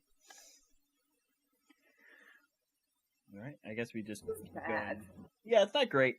We keep going in the direction that we assume was where the shouting comes from. Okay. As carefully as possible. As you move, you can see that you are indeed in some kind of strange corridor of flame. The walls of rolling inferno never get closer or farther away. They're always about 300 feet to your left and to your right. Though if you move to either side, you do get closer to those fire. All you know is it seems to be forming some kind of large oblong rectangle in this little valley, though you don't see the opposite side of the valley. You're continually going downhill. To your right, to the west, you see that strange formation of craggy black rocks that have been blasted by fire and wind. So you've passed the gully that the sluiceway empties out into. Mm-hmm. And moving through the trees, there's this low roar that fills your ears continuously as the flames burn around you. And Cherish, as you're moving past a tree, you see this dull black and red carapaced spider moving down along the branches. And as you stop for a second to stare at this thing, you can swear that its strange, multi-eyed face that moves in a strange, articulated way that a spider's body really shouldn't, sort of focuses on you. You're doing this on purpose. Cass, same boat, dude. And as you pass it, it's not really moving, it just seems to be like tracking you. But as you sort of grow close to it, it says, "You're the child then, huh?" That is not in character. Cherish does not throw up. I do. You want to buy a sundial? Acting. Okay. Cherish, who is not afraid of spiders, unlike me, kind of like peers closer. She's very intrigued by this talking spider. And as you get close, you can see that it has 6 legs, not 8. Oh, well then it's an insect. Right. At first glance, it just looks like a big spider, but as you get close, you notice there's weird discrepancies that mark it as something else. Ah, excellent. Great. This is fantastic now. And unironically. Yes. I mean, yes, I'm a child. I don't know if we're really doing proper nouns on that one, but who are you? Oh, me? They call me the Lesser. Okay. Hello, the Lesser. Oh, thank you for using the "the." Not a lot of people do that. Oh, well, you're welcome. Well, and his little, like, mandibles clatter. Don't mind me. Are you... I mean, oh, so, like, this forest is on fire. Do you want to, like... Are you okay? Do you need me to... I kind of, like... Cherish kind of puts out her hand. Like, do you want to crawl on it? I don't know. And it says, sure. And it starts, like, scuttling down the tree. And as it moves to your hand, you see its legs sort of, like, mold and fold in on itself, its body elongating. And as it comes on top of your hand, it just becomes the scampering form of a rat. But you can see it's a rat with, like, ruddy black and red fur with 6 legs. Oh my god, I love it! And as it scampers up to your shoulder, it says, "Thanks." Yeah, I mean, I'm very curious. You're a real interesting character. Thanks. So what's your story? I'm like walking back to the rest of them with this. So the 3 of you see this weird interaction because Cherish just stopped in the middle of these woods and held out a hand for this horrible bug to crawl onto her, and then the bug turned into a rat. Grawl's pulling out the sword. Yeah, Skeptical. Tirza is also has spent the whole year fighting Abomination. That's not a very nice way to talk about our new friend, the Lesser. Getting a weird Scabbers vibe here. Yeah. And I don't know what that the is. rat says, "Yeah, I'm not an abomination." Oh, well, okay. That sounds a little suspicious, you have to admit. Like, she's a little jumpy. I lean over to Okay. Grawl. Can you, like, check it? Like, use... Oh, Man. yeah, and I touch Sid's nose again because he understands. Personal space, man. Yeah, no, I understand. I understand. Okay. Yeah. No, Eldritch Sight. So you cast Detect Wait. Magic. Mike, really quick. What did the Lesser call me? The child. The child. Okay. Sorry, I just want to know before, Grawl zaps it into I'm being not that. zapping nothing yet. So as you Eldritch Sight, you see around you that this whole place is magical to some degree or another. You can't really place the type, but as you focus in on the thing on Cherish's shoulder, you can see that it is wrapped in a little aura of transmutation magic. Clearly, because it turned from a bug into a rat. Right. Yeah, can I cast Divine Sense on that thing? Sure. You detect a fiend sitting on Cherish's shoulder.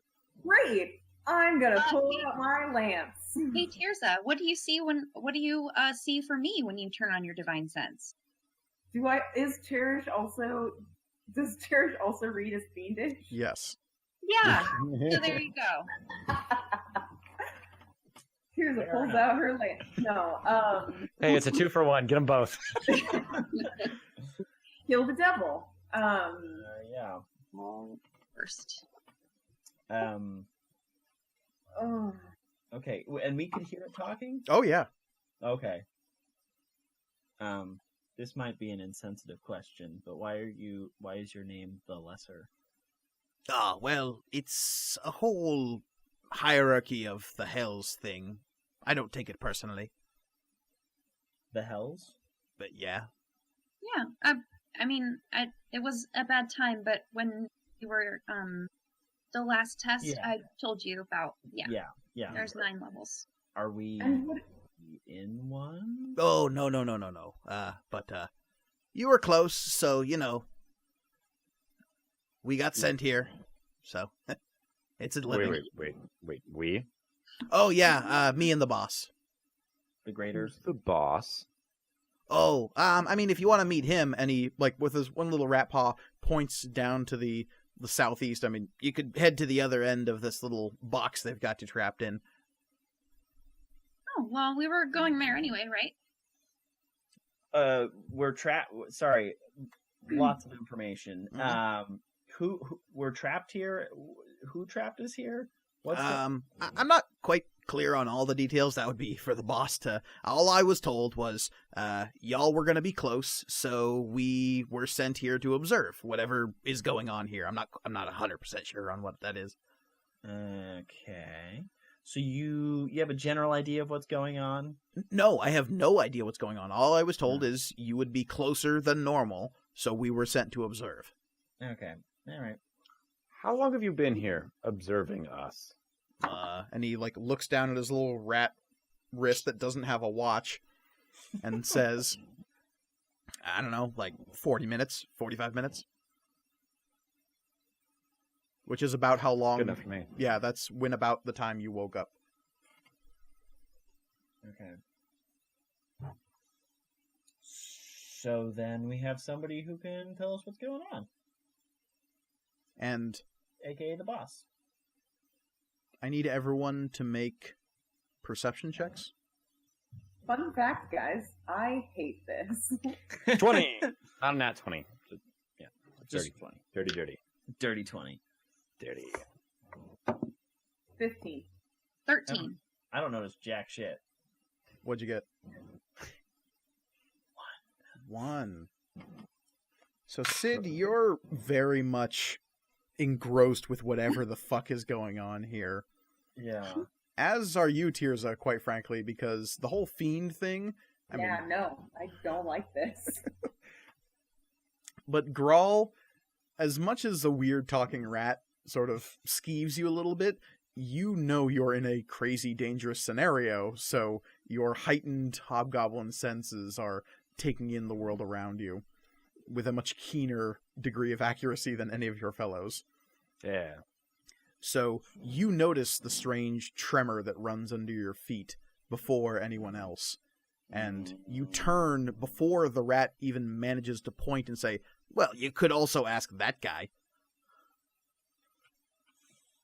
And Grawl, you are already looking at the huge 20-foot tall figure striding through the trees. Oh shit. What does it look like, Mike? What does it look like? Death? No. It Does looks it look like a dragon? like a charcoal-skinned giant dragging this huge greatsword behind it. It's got this insane, crazed look in its eye, and scarred over its chest is this horrible burn mark that looks like a 3-toed claw. And it lets out a bellow as it locks eyes with Grawl, and it says, Gorab! Oh, shit. I don't like giants. Giants are bad. And I think it's there where we're going to take our break. And when we return, we're going to see what happens with this giant. Greetings, my friends. Omatep Duskwalker here, owner and proprietor of Duskwalker Import and Export TM. here again with another fine item from my selection. Today I have a very wondrous amulet. The Amulet of the Plains. It is a very rare item, I am told, and it helps you get around, if you know what I mean. While wearing this item, you can use your action to name a location that you are familiar with on another plane of existence. Not this current plane of existence, strangely enough, it has to be another one. And then you make a DC 15 intelligence check, and on a successful check, you travel to that location via the spell Plane Shift. Now that is all well and good, but if you fail your intelligence check, you and every creature and object within 15 feet teleport to a random destination. Now, let me tell you, random and sporadic planar travel is no laughing matter. If there is one thing you do not want to do, it is end up in Strahd von Zorovich's bathtub on a Tuesday evening. For a limited time only, I would be willing to part with this amulet for the paltry sum of 25,000 gold. Any takers? Any at all? Come on. All right, well, I guess I'll get you back to the action then. And welcome back to Material Components. When last we left our adventurers, there be giants. So as this giant strides up out of this charcoal forest, knocking a tree aside, it shouts out, staring straight at Grawl, Grabo Turnia Nordamon Yotan. Does anyone speak giant? I was gonna say, we were talking about languages, and nobody, yeah. Yep. Would I at all after No. Like, would I know anything? You know, Grabo means goblin, and Yotan means giant. Outside of that, Well, I don't think it was an invitation for a hug, so shing. It might be. Oh, are you not? You guys not friends? It seems like he knows you.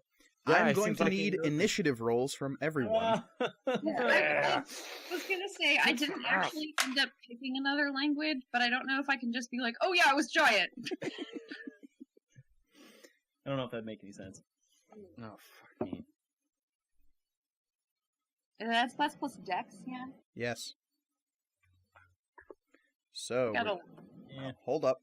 Yep, 25 to 20. Oh, me. I got 20. 20. Nice. So, 15 to 20. Cool. 10 to 15. 14.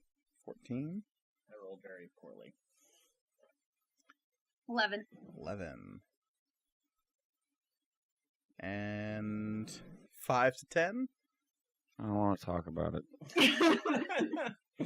6. 6. Okay. What is your dexterity score, Grawl? It's 12. Okay, cool. So Yeah, you so I- are going ahead of the giant despite the fact that you roll the same initiative as it. Okay. Damn. Ooh. Come at me, bro. I think it will. Yeah, it's that. Yeah. I don't have a smarmy quip for that. Tirza, this 20-foot tall, charcoal-skinned giant stands before you. It has bright red hair, eyes that are wide and crazed. It's not wearing any armor. It has that strange three-toed claw burn mark seared into its chest, and it's dragging behind it this huge great sword that appears to be more of just a slab of iron than it is an actual sword. Cool. And Luckily, it is staring at Grawl. yeah, luckily I already have my lance out, because fuck that little rat thing. And I can tell that it's staring at Grawl like...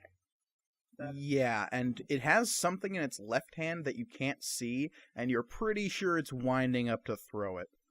Oh, shit. It's a bummer I don't have my shields out. You could always spend your turn switching.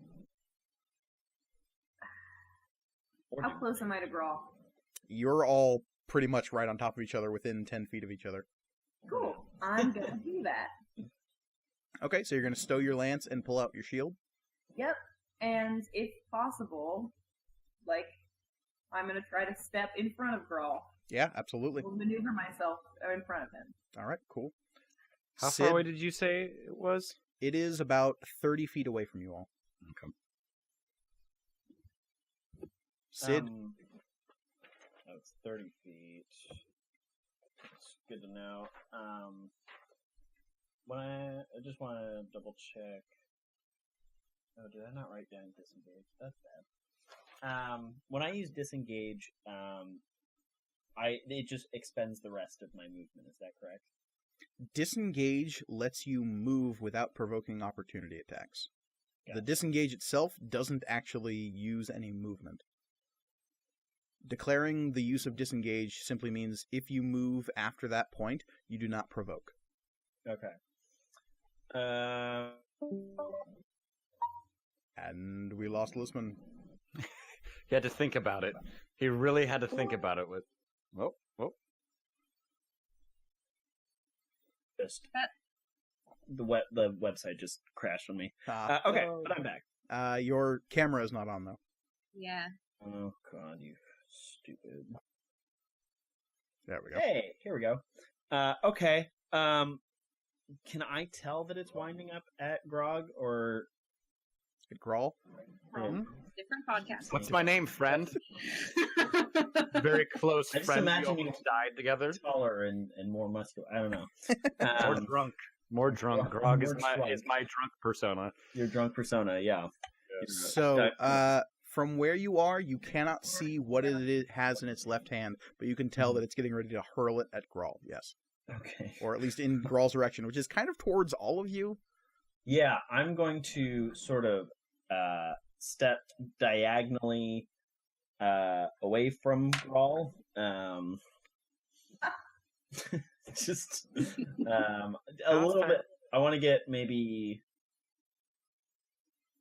10 feet closer to it, but also to the side, so I'm not next to Grawl. Okay, you do that. Yeah. Actually, is there trees? There's. Oh yeah, trees. you're in dense woods. In fact, there are trees between you and this thing. Oh well, I'm gonna hide behind a tree somewhere. So you want to use Try the and- hide action? I would love to All right, give me get a into an stealth check. advantageous position. I got 16. You're pretty sure it doesn't see you. Okay, as far as I know. It seems to be pretty focused on Grawl. Gotcha. All right, that brings us to a third party that I will not mention at the moment. They take some action and do some stuff. Cool. Cherish, Cool. we are over to you. Cool. I turn to my new friend, the Lesser, and I How's it say, going? This isn't your boss, right? And the lesser shakes his ratty head and says, "Oh no, my boss is way scarier." Okay, because I mean, I was going to apologize, but I am going to hurt that thing. You can try. Thank you for the vote. Comment. Like I said, I'm just here to watch. Hold on, let's put on a good show. I am going to cast Fireball. Firebolt, I mean. Okay. Sorry. Oh, I don't have Fireball yet. It's annoying that those have very similar names. So I'm going to make a ranged spell attack. 9. 9 is not a hit. Yeah, didn't think so. I'm going to move behind Grawl. Okay. Well, like behind, I'm behind Tirza, so I'm also probably behind Grawl. All right. Cool. So, Grawl, Yeah. we're over to you, my friend. I mean, you Oh, fight these how all much- the time. You should be good. I didn't. I was the runt. I got kicked out. I don't know if you know that. I don't. I assumed you were really good at this. I mean, I'm really good at this, which is why I'm going to cast invisibility. Fair enough. So, Grawl vanishes.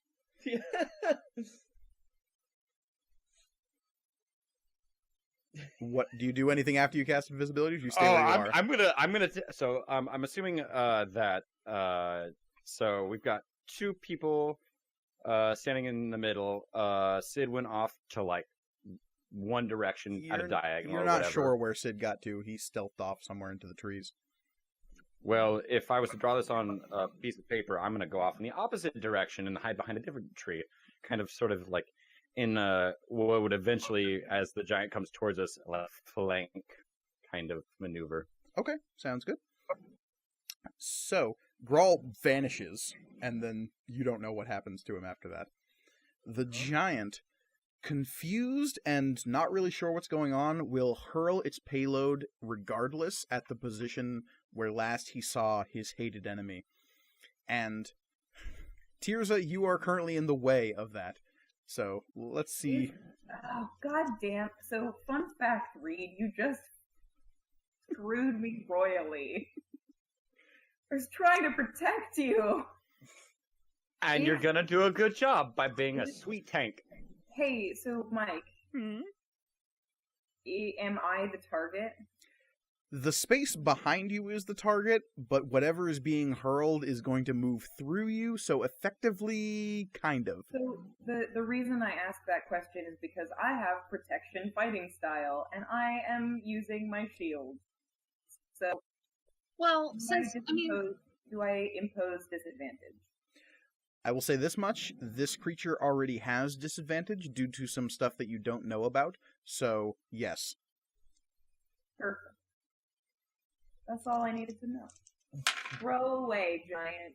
Alright, so that is going to be, let's see, it rolled a 5, so that is going to be a 16 versus AC. Nah, son. Okay. So, Everything works out just fine. Yeah, I'm sure. you hunker down and angle the shield upward so it's at a slight inclined plane in front of you. So whatever is going to hit is going to hopefully scatter off of it. What scatters off of your shield with a dull, meaty thump is a headless corpse that the giant hurled overhand by one leg. It went cartwheeling through the air, as you all saw, smashed into Tirza's shield, and fell apart over her in bloody chunks. Oh, it's a human throwing star. Oh, Yeah. That's gross. Well, at least I had my shield up. Yeah. And the giant lets out a scream and starts stomping forward, and quickly closes the distance between itself and Tirza, though it doesn't cover the whole distance. It seems to be moving slower than it perhaps otherwise would. That Okay. brings us back up to the top with Tirza. The giant is about 10 feet away from you. Cherish is behind you. You do not know what happened to Grawl, and you do not know what happened to Sid. Stealth buddies. Yay! I am going to Cherish, you're quick. You'll follow me, hopefully. I'm going to run, the opposite direction, From the away giant? from the giant, yeah. Okay. We now have the party scattering in 3 separate directions. I love this. Cool. Yeah, what could go wrong? It's I'm going to gonna be a go- pincer movement. I'm gonna You're go my coming full forward. 30 feet, and then when I hit that point, I'm gonna turn around and whip a javelin at it. Okay, give me an attack roll.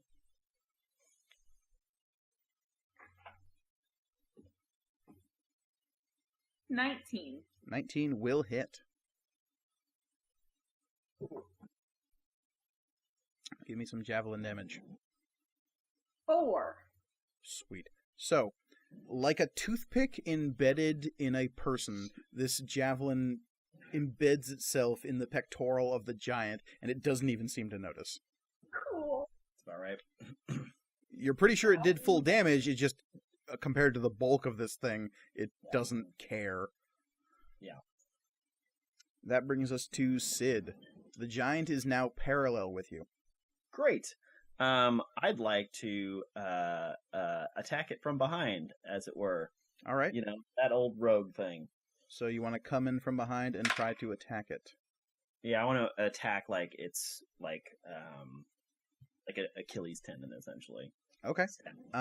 You want to try to do this without it noticing? Yes. All right. I'm going to need you to give me a stealth check on your approach. Great. Because based on the size of this thing, you know that this thing has tremendous reach. So if it notices you coming, it could be real bad. And speaking of which, I got 22. All right. So yeah, it does not notice you as you approach. It seems to be focused on the spot where Grawl was and where the splattered corpse that it threw. Great.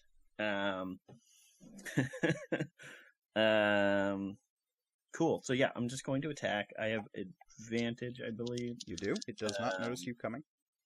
Fun.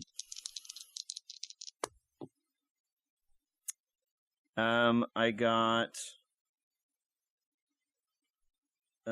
looks like a 12. 12 will not hit. Its Oh. thick hide, your rapier just scores against it and seems to do nothing. And in your hand, Stormpiercer says, "Well, that didn't work." I mean, I'm gonna blame this one on you. Did it seem to notice?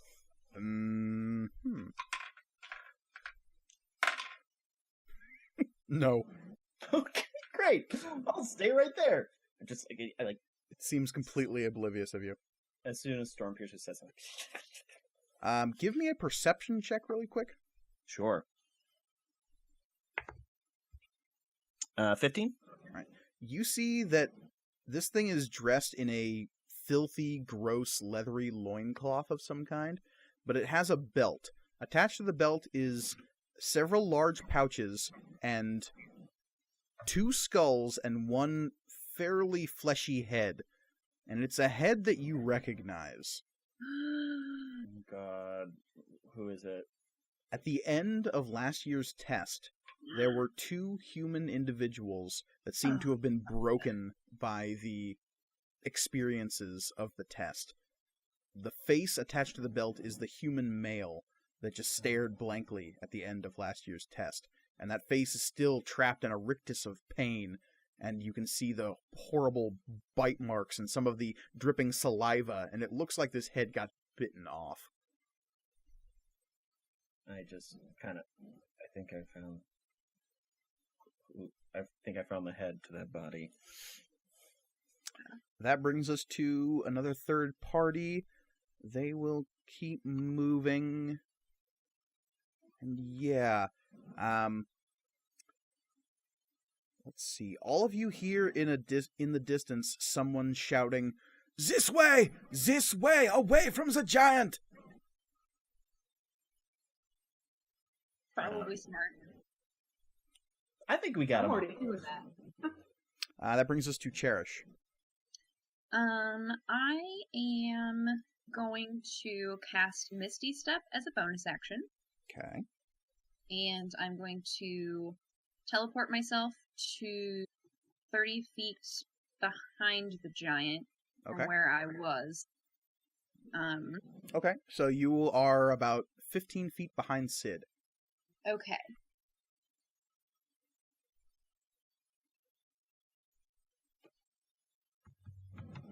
Anything else? The verbal component for this one is complete. That was important. And I'm going to cast Firebolt again Okay. at the giant. Obviously. Okay.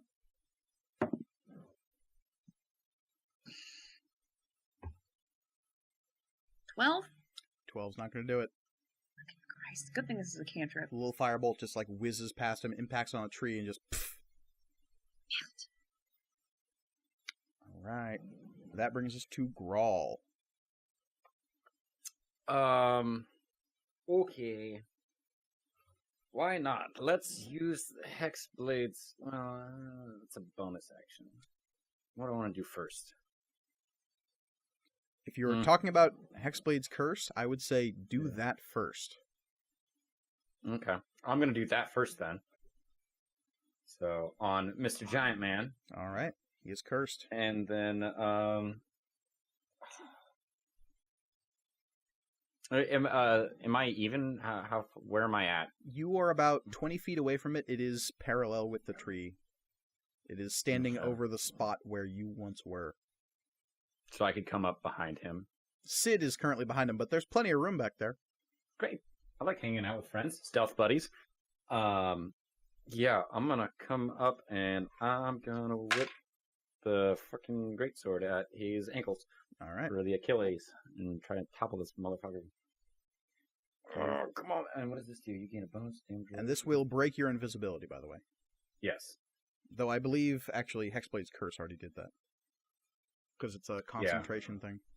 Mm-hmm. Okay. Bonus equals your proficiency bonus. Okay. Yay.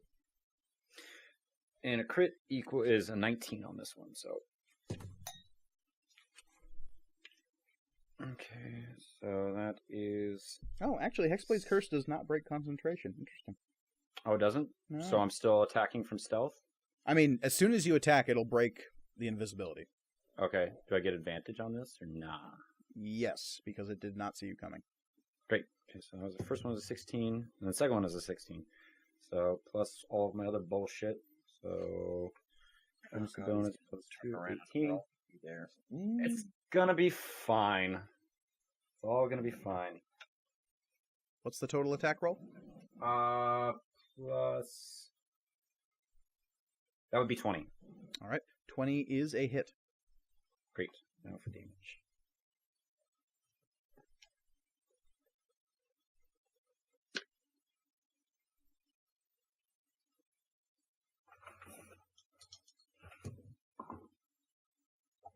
Plus charisma, so 13. 13 damage. This thing seems unfazed by the attack, though it does notice, and it turns slowly and sees you, and this horrible kind of... As you get close, you see that its skin is this black, sort of burnt umber color. It's reddish black with these weird cracky lines all over its face and arms. It looks like it's been burnt repeatedly, and the burn mark on its chest is this vibrant pinkish red, as though it's fresh. And it's got this crazed stare as it turns and looks at you, and it just lets out an inhuman shout of defiance. And it is going to swing away at you. All right. It rolled a 4. Yes. Well, Plus Yeah, 11 is 15. yeah. Oh, plus 11. Okay. Yeah. Lovely. Okay. Which all spells does shield do? Gives you plus 5 to AC. Great. Fantastic. It rolled a grand total of 15. Yes. Great. Plus 5 to my AC makes it 16. Okay. So you expend your last spell slot to cast Shield. Yup. Okay. And just so you know, this only lasts a round, so it is Yeah, not for I'm the rest gonna- of the fight. I'm gonna boogie. All right. So you cast a magical shield above you, and that weird crackling green energy with the brown sort of undertones to it deflects this huge, massive great sword, and it sort of deflects to the side, and the giant snarls even louder and brings the sword back, getting ready for another attack. And that brings us back up to Tirza.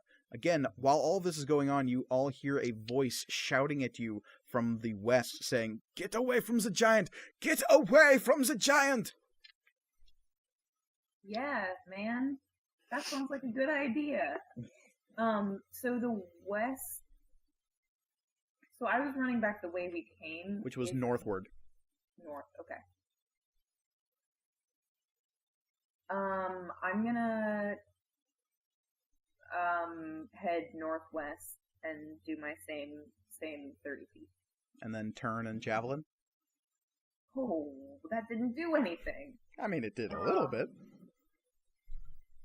So you move 30 feet. Do you want to keep moving? Use the rest of your action to double move? Actually, you know what? I'm gonna do 30 feet, and then I'm going to do this cool thing. What is this cool thing? Sorry, I have to read it. I'm going to channel divinity. Okay. I can do that now. Yeah, you can. So as an action, you can use your channel divinity to infuse a ranged or thrown weapon you are holding with the Wrath of a Storm. So I'm going to make that ranged weapon attack. All right.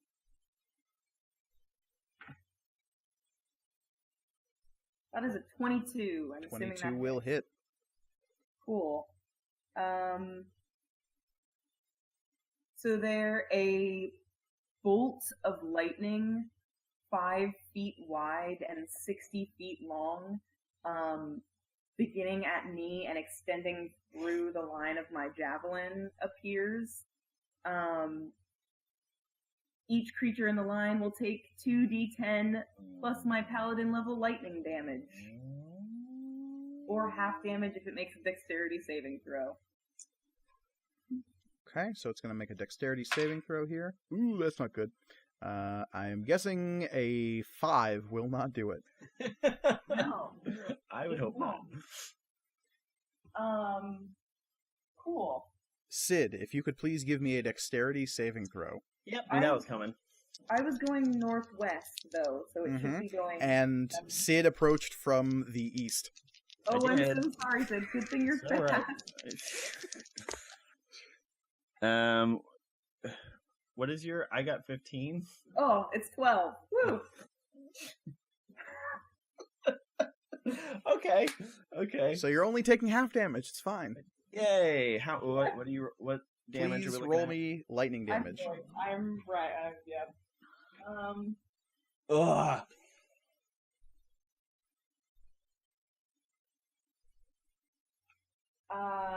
That's a 9. 9. Okay. And what is the regular javelin damage? 3. Nice. Plus your strength modifier? Oh, sorry. I guess that was plus my strength modifier. Oh. I rolled a 1. All right.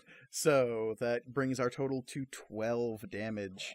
I get 6. So, yeah. No, because you're not taking the light. You're only taking the lightning damage. So You you're rolled a 4.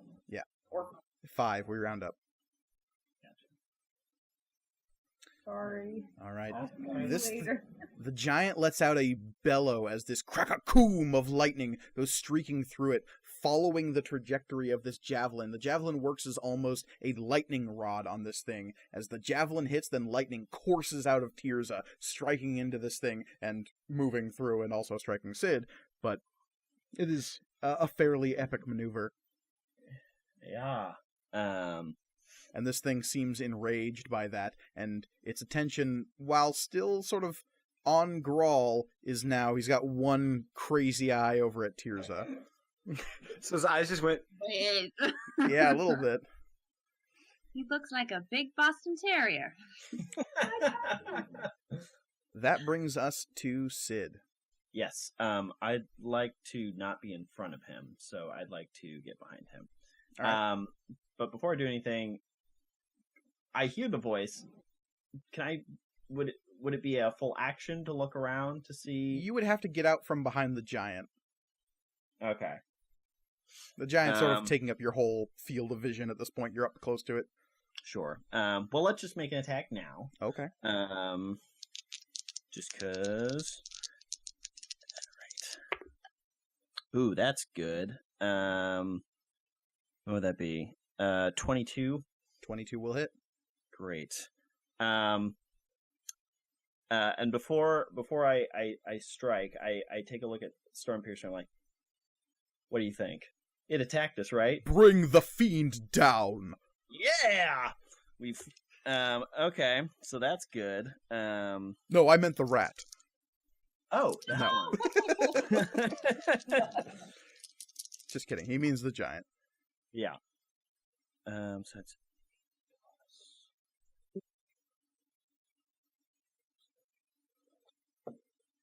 that would be 13 damage. 13 damage. Very nice.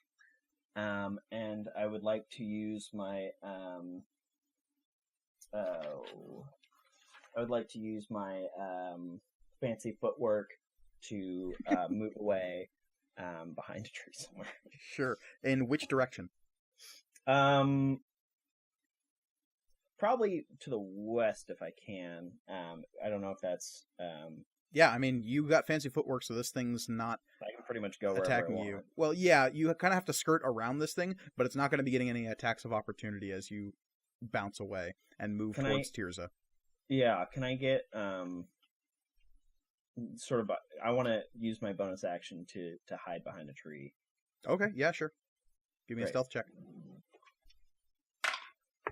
Oh fuck! Drop my dice. Okay. Nat 20. You're pretty sure you're hidden. Everyone else loses track of you as well. Great. All right. So, Tirza, you see coming out of the tree line a charcoal-skinned, red-eyed tiefling bearing a long sword and a shield, running straight at you, saying, "Get away from him, you fools!" Do I recognize this tiefling? You do. There was another group of people who survived the second or the first trial, and this tiefling was among them. I had a feeling. I'm gonna continue running towards him. Can I reach him? Oh, he reaches you this turn. That's Oh, what he's okay. doing this turn. And as he approaches you, he says, I honestly don't know what you are thinking doing this, but it's a little bit foolish, don't you think? It attacked our friend. We had no choice, really. Fair enough. And he readies his longsword and shield. Cherish. I am going to cast Magic Missile as a second level spell. Alrighty, give me some magic missile damage.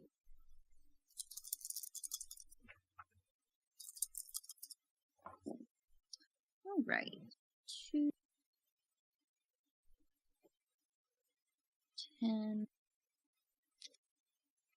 15. 15. Alright, what color are your magic missiles, by the way? My magic missiles are probably like a gold color. Alright. Like not like the like standard like yellow, like the just generic yellow, like not sort of sparkly gold. Do you have the hex code, perchance? I can get it. It looks a lot like the image texture background that we've used for the logo. Ah, okay. Well, that color gold goes streaking through the trees, bolts of energy swooping around trees to lance towards the giant, and they all strike in a succession. Boom, boom, boom, boom, boom, and it lets out a bellicose roar again. Sundun Arcanun! That's rude, probably. Do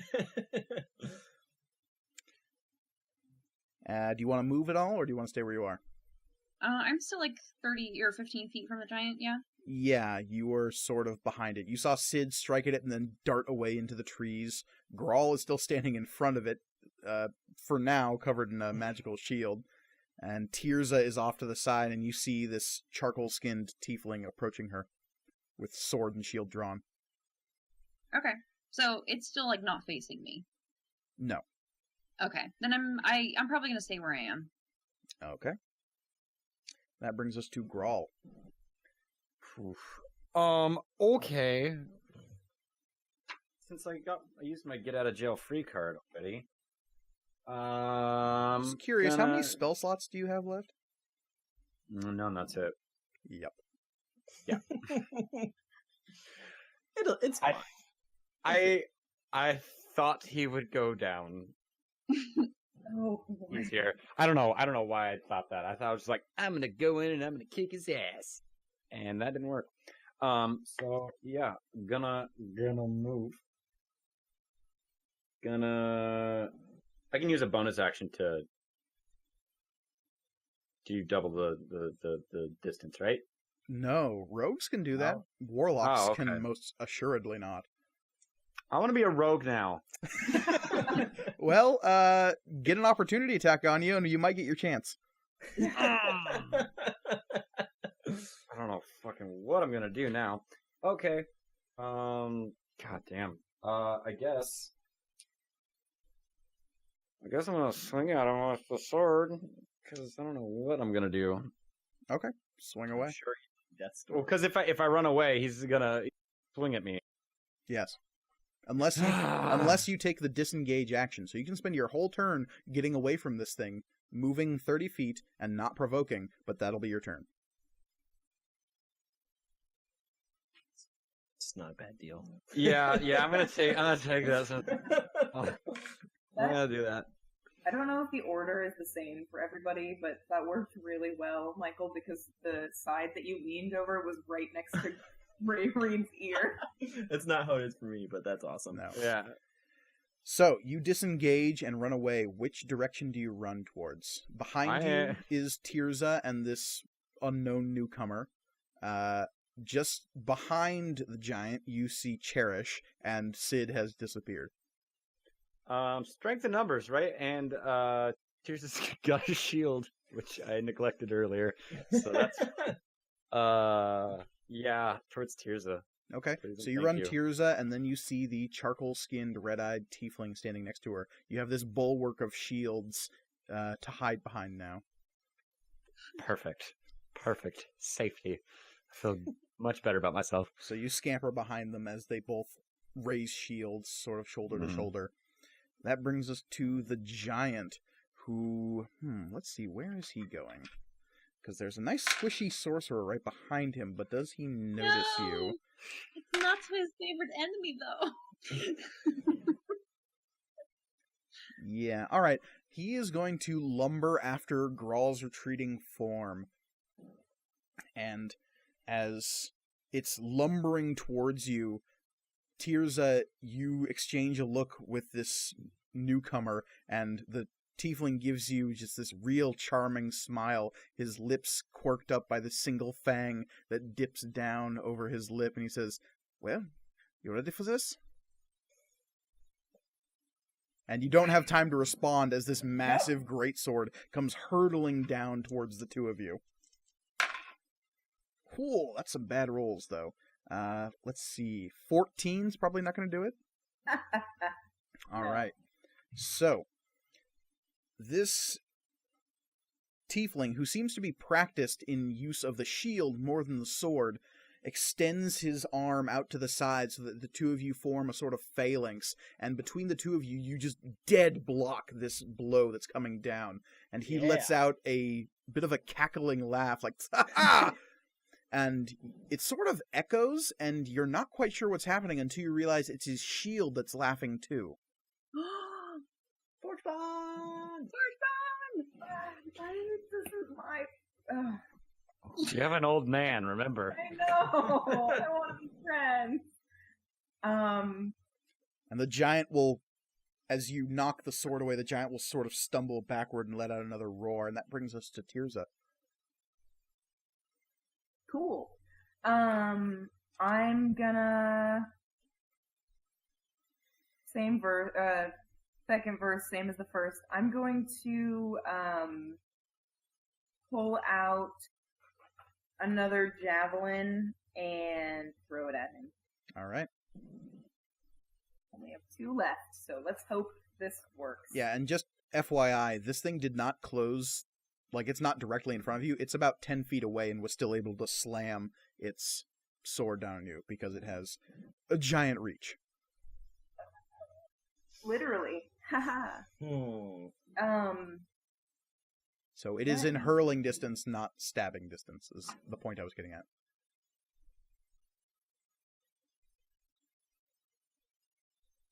Cool. I'm also gonna cast Divine Smite. Yeah.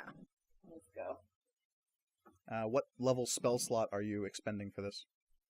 I only have first level spells, but I That's just true. nat 20. Woo! Critical damn. hit. All right. So, Mine's too. with the Divine Smite, so what is the most damage you could deal with this attack, including the Divine Smite? Oh god. That is 16 plus 8. That's 24. 24. All right, Holy now crap. roll me more damage. Yeah. Because to remind our listeners, the house Oh rule my I play God. with is epic crits. We do not just simply double the dice roll, we max this shit out. It does make me wish I went with an assassin, but it's fine. Just for that Sure. sweet, sweet auto crit. That's 10 more damage. All right, so Ugh. 34 damage on top of this thing. That's Ooh. the amount of hit points I have. There is a rumble of thunder from above you, and for a brief moment the smoke clears in a funnel above Tirza, and directly above you see... You're not quite sure what the difference between the skies, quite honestly, because it goes from black-gray smoke to gray-blue clouds, and this ripple of thunder and multicolored lightning of the outer storm can be seen above Tirza as she throws this javelin, and it lets out a little burst of sonic energy as it sort of creates a thunderclap as it's hurled. So fucking cool. It's so cool. And the tiefling next to you will go, that was fucking cool. Sid, we are over to you. Alright, so- Storm Panther. Oh, We can't be in. Unless Tirza wanted to move at all. Oh, yes. No, but how's that giant doing? Fine. That's about right. Oh, We could drop some rocks on him if we run away. We're doing fine. yeah, it's fine. We got this. Sid, what are you up to? I would like to sneak up behind him. All right, give me a sneaking roll. I will do that. That's gonna be oh god, what is that? 25. Yeah, you're pretty sneaky. Great. Okay, let's do this. It's gonna be 22. 22 will hit. Great. Give me that sneak attack damage. Oh yes. Oh my god. It's 21 damage. Ooh, very nice. I felt really good about myself with a 13 earlier. Jeez. God, you guys are monsters. I'm gonna use fancy footwork and I'm gonna get the fuck out of there. Okay, Oh, good. And I'm where gonna would use you like to retreat to? behind a tree. Okay, And I'm gonna use my bonus action to hide again. Yep.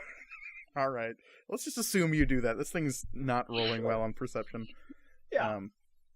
You would have to basically botch. Yeah. All right, so that shielded tiefling will not break ranks with Tirza, so he won't move forward to attack with his sword. Instead, he'll spin the blade around so that this strange symbol on the pommel is facing forward, and he'll let out a little brief word that, Cherish, if you were closer, might sound familiar, and this little ball of flame goes straight out of the pommel of his sword, strikes against this thing's chest, or it might. Let's see if the attack actually hits. Yeah, that's a hit. But, unfortunately, what this guy didn't know is, as the small firebolt hits, it just, bursts across the thing's chest and seems to have zero effect. As the fire damage just hits this thing and does nothing. And he lets out a meld.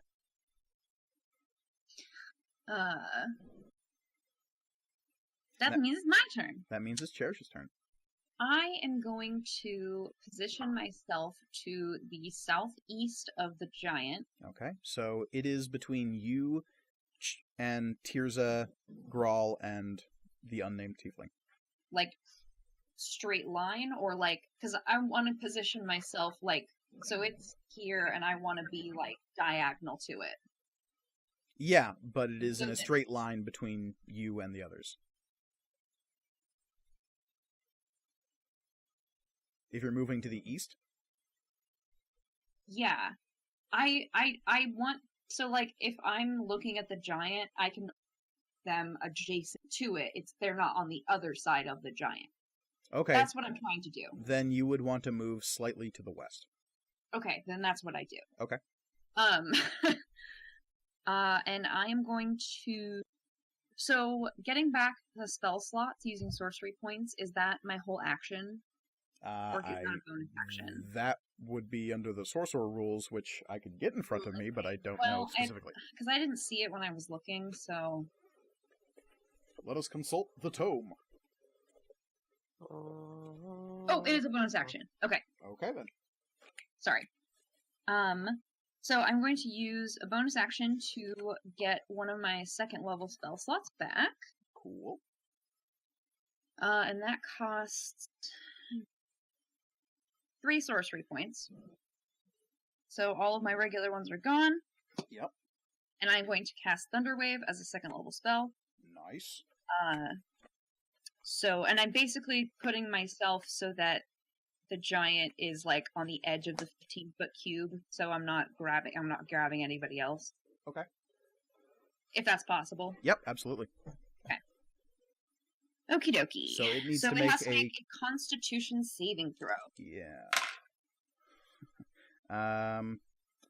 Let's see. It has disadvantage on this roll, but even with that, is a plus 10 to con, so 16. Yeah, okay. Yes, it succeeds. But it still takes 3d8 divided by 2 thunder damage. So let me roll that out. If it had failed, it gets pushed 10 feet. So that's why I. Right. Yeah. The positioning. Yeah. Gotcha. Mm-hmm.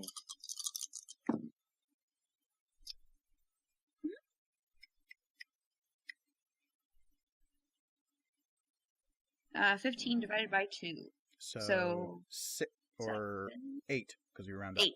Yeah. All right. The rat on your shoulder says, "I would have stuck with the missiles if I were you." Damn it. Good to know. Just little friendly advice. That brings us to Grawl. You are standing behind the 2 shielded ones. The giant, again, 20 feet tall. It is towering above you. It seems as though if it wanted to, it could stride forward and attack you behind these 2. But it's clearly not thinking straight, and its movements are strange and jerky. It seems as though it's very uncoordinated. I get the feeling like this is like it's being like possessed by something, which is why it's not like doing things properly.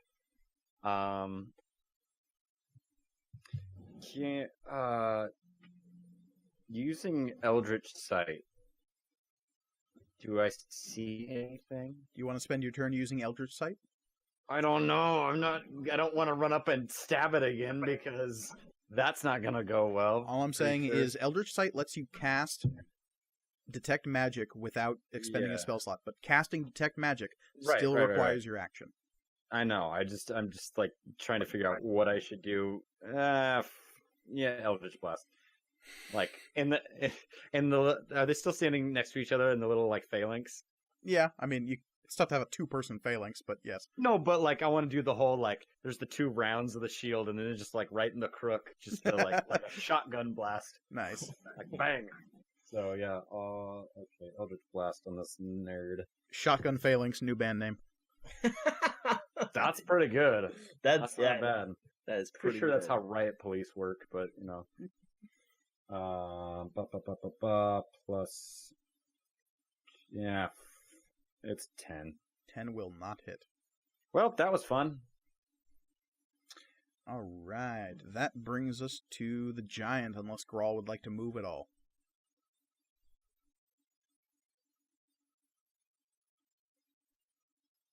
You're standing directly behind. I do. I want to run back towards the levers. Okay, that is roughly 200 feet back up the hill. Really? Okay. I mean, I have a plan. I don't know if it's gonna work though. I should probably tell people this. Just do it. Yeah.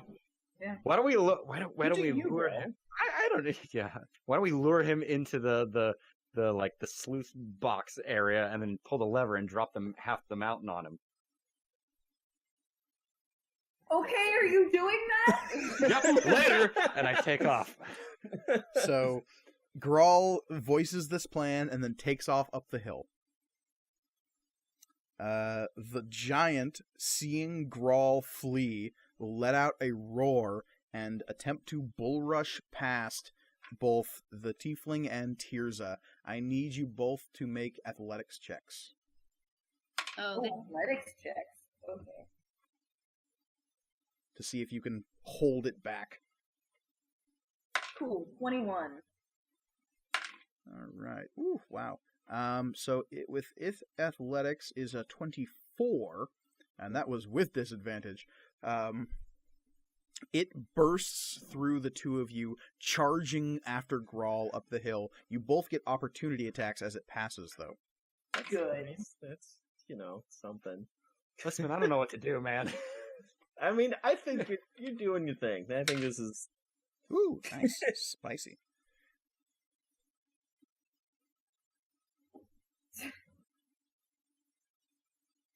What you got? I got a 5. Was that a Oh, botch? wait. No, wait. I got a 9. Okay. That's not a botch then. No. Cool. Still really bad, All though. The tiefling lands a glancing blow at the back of this thing's leg as it charges over the two of you. And you, harmlessly try to wave a stick at it. I'm just mad. I'm mad that it got past me. It is a 20-foot tall giant. It was essentially just walking over you, and you were attempting to stop its knees. But it is charging up the hill after Grawl. That brings us to Sid. So it is running away from us at this point. Yes. You would have to spend your whole turn getting to it if you wanted to get up to it. I don't need to attack it. I'm just gonna follow it. Okay. How?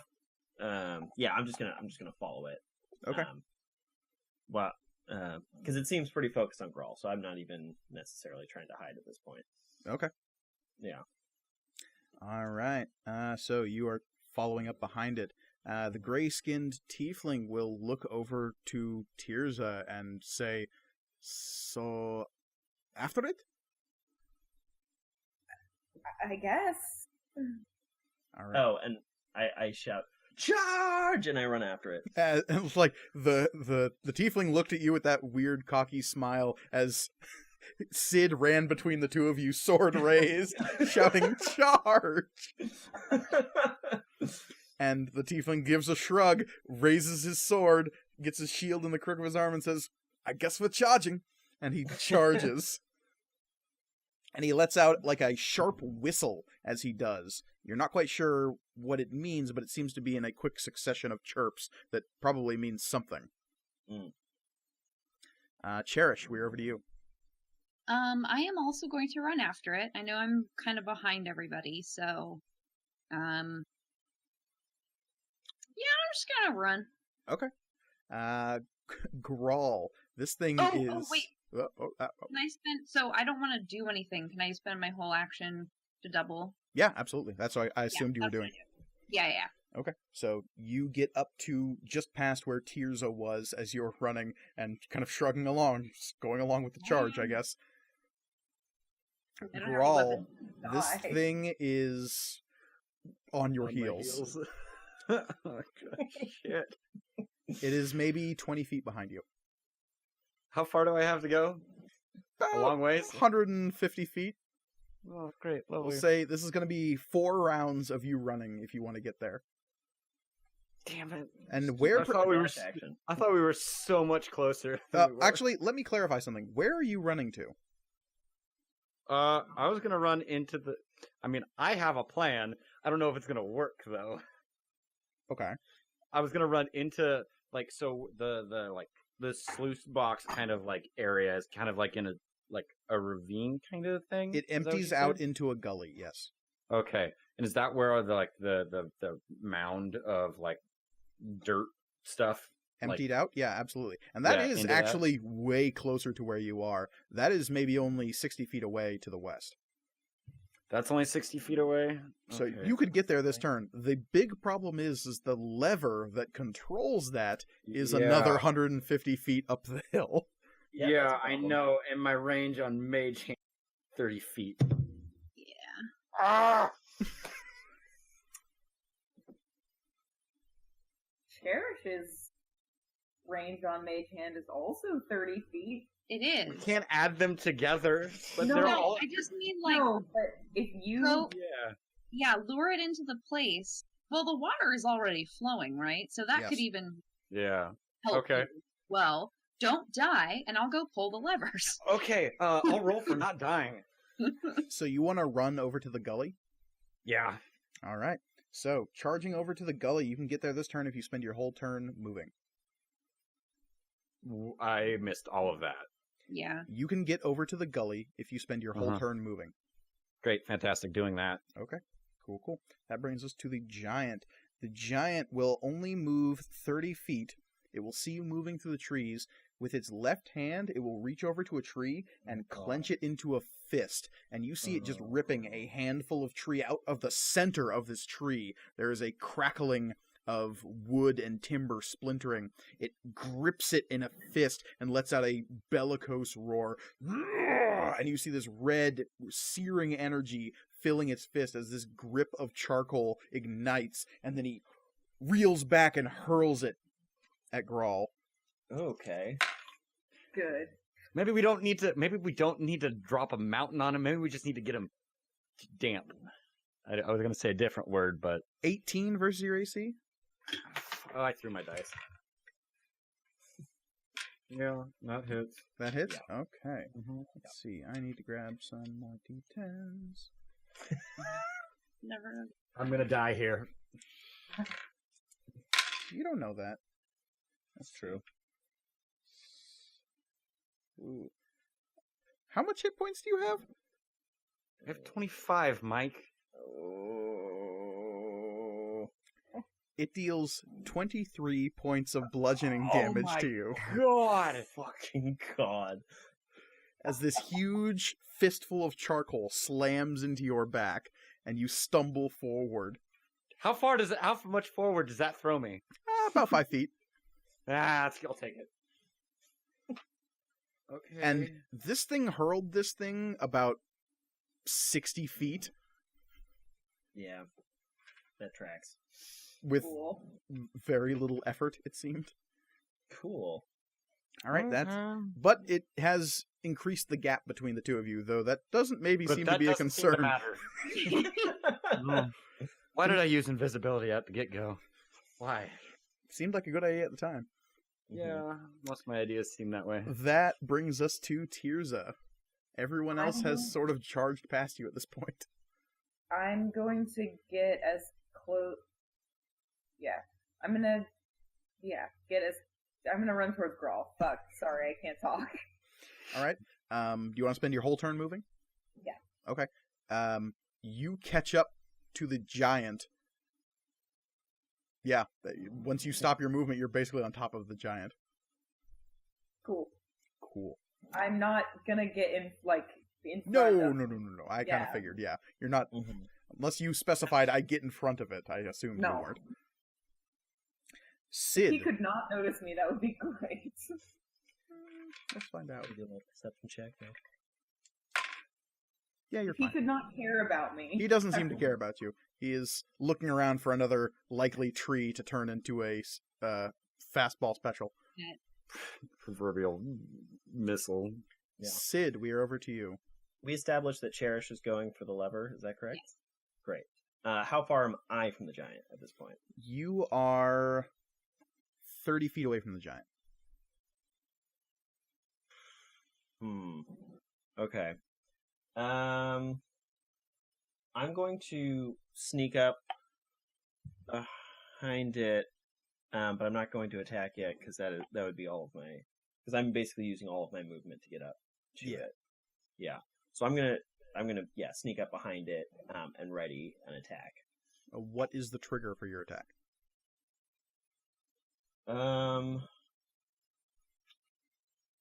Good question. Actually, Basically, when you ready an action, you can't just like drop down lower into the initiative. You have to say, "I ready an attack," assuming this happens, then this will Okay.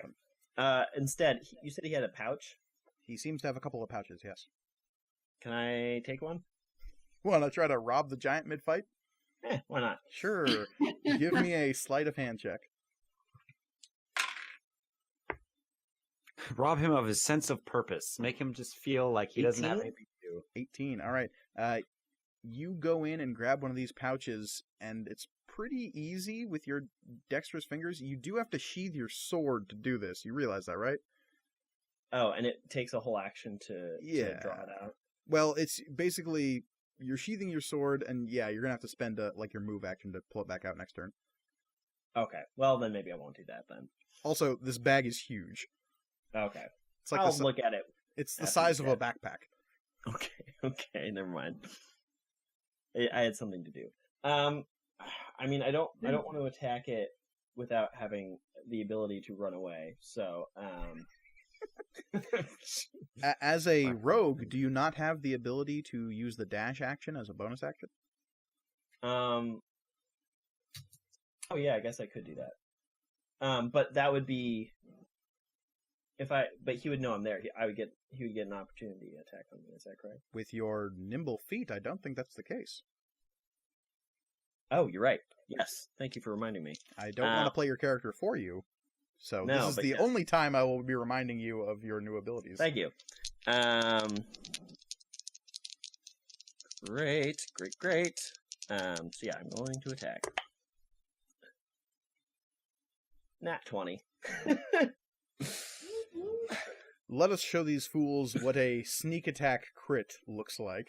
Oh boy. I know. 9,000 damage. Okay, so my total damage is a lot. 22 plus Plus your so dex. 28 is my max.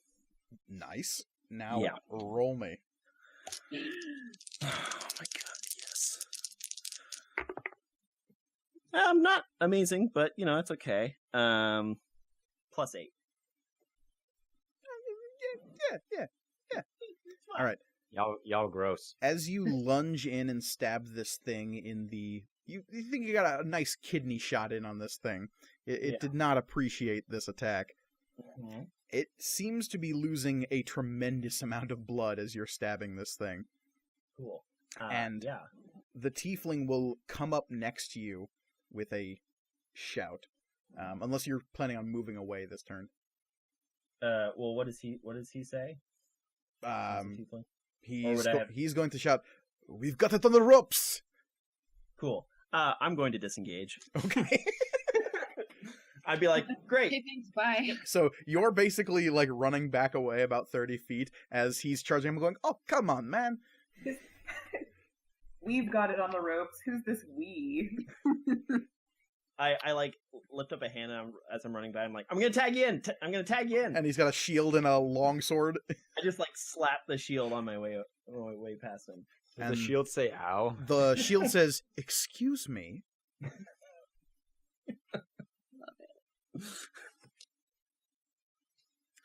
And the tiefling will rush in and attack this thing. Ooh, and he will get a natural 20. Though Cool. his natural 20s are way less impressive.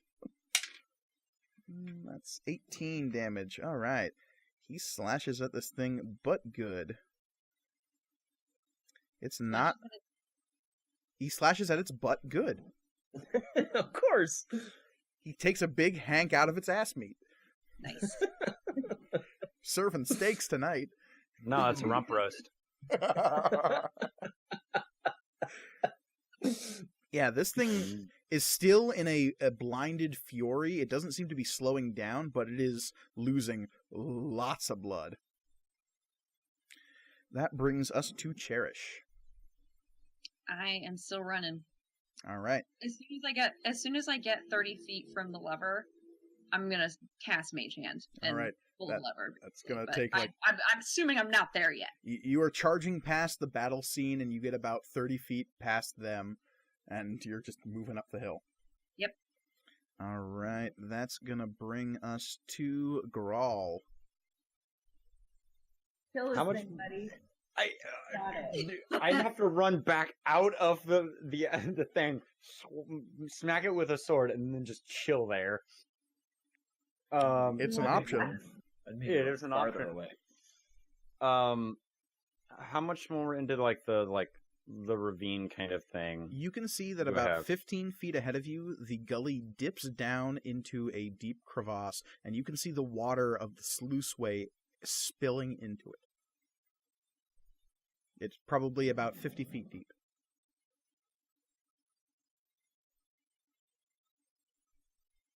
Well, if I run away and he chases me, everyone gets more opportunity bullshit.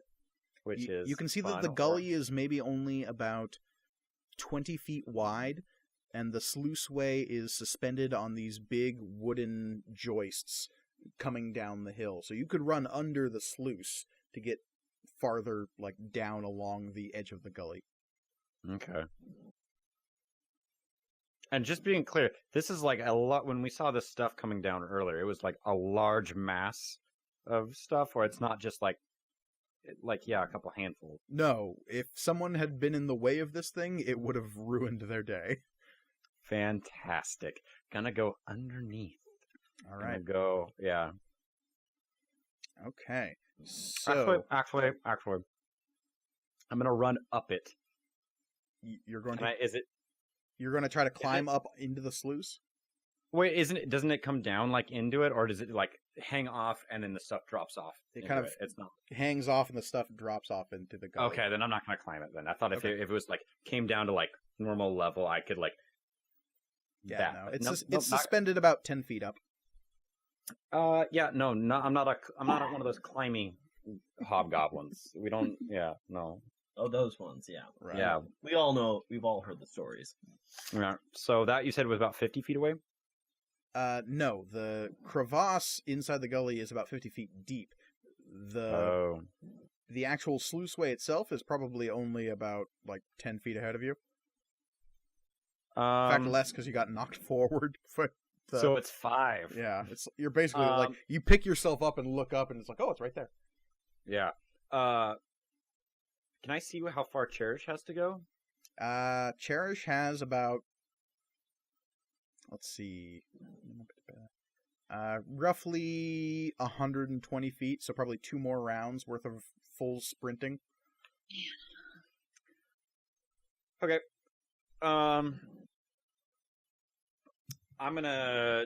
This will be fun. I'm gonna once again. Let's see if I can get this thing's attention to get it to come after me again, and I will Eldritch Blast this idiot if I hit this time. What was that, Reed? Nothing. It was nothing, Mike. It was It's a nothing. nat 20, right? It's a nat 20. Yeah, totally, and that's one. Would that happen to be a That was a- botch? Mm-hmm. Oh, I like No. botches. No, you don't. You don't like them. You Because don't like them. To remind our listeners, when somebody rolls a botch, I roll percentile, and on 75 or above, something bad happens. So the gods have abandoned me. I wither and die like a raisin right there in the water. Could you please roll me Eldritch Blast damage? Oh Lord. I'm gonna die. Someone might. 7. 7 damage, okay. And what is the Okay. range on Eldritch Blast? Range on Eldritch Blast is, I think it's 100. No, it's 120 feet. Okay, excellent. Y'all got hit points to spare. Listman, You? Sid, odds or evens? Let's go odds. Cool, excellent. The Eldritch Blast lances into your tiefling ally, dealing 7 Eldritch Blast damage. Did not like that. No, he didn't. My He's boy. okay. I tagged him in. This is all my fault. What have I done? I'm a monster. The giant seems to have never lost focus on Grawl, and ignoring the bolt of Eldritch energy that goes streaking past it, it will rip another chunk out of a tree and just chuck it at you. I'm dead. Good night. Goodbye, everyone. 26 is probably going to hit. Oh, God. Grawl, we So- hardly knew ye. So, I'm right behind underneath the thingy. hey Reed, we can go double rogue now. Yeah, guess I'm gonna remake a character. Grawl 2. Electric Boogaloo. That is 20 points of damage. Well, Okay. you're not I'm out. technically dead. Yeah, he isn't outright. technically dead. So Grawl is down and unconscious.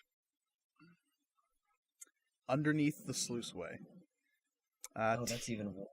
Tirza. Oh, God. That's so How bad. far away is my good friend Grawl? Grawl I is have about a potion on me. Jam it in my pothole.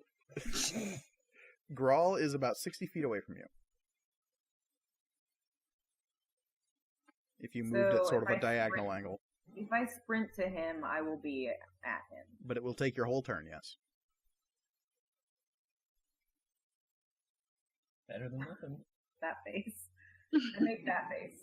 And then I'm also right next to our unnamed ally. Right? Yes. He has a name, we just don't know it. Yeah, that's, I'm that's sure it's what Daniel. I know, but the giant's attention is not focused on him. I'm gonna go to Grawl. We're All a right. friend. Sprint away to Grawl. Sid. I must be playing this character wrong. I must be. Well, you're level 3, so that's okay. And it really doesn't like you. So the giant's not looking at us. It's still looking in the direction of Grawl. Is that correct? You think its attention is about to shift now that it has downed its foe. I mean, it's fair. That's fair. But Oh, before damn it does, I'd like to go up and attack the wound I did before. Okay.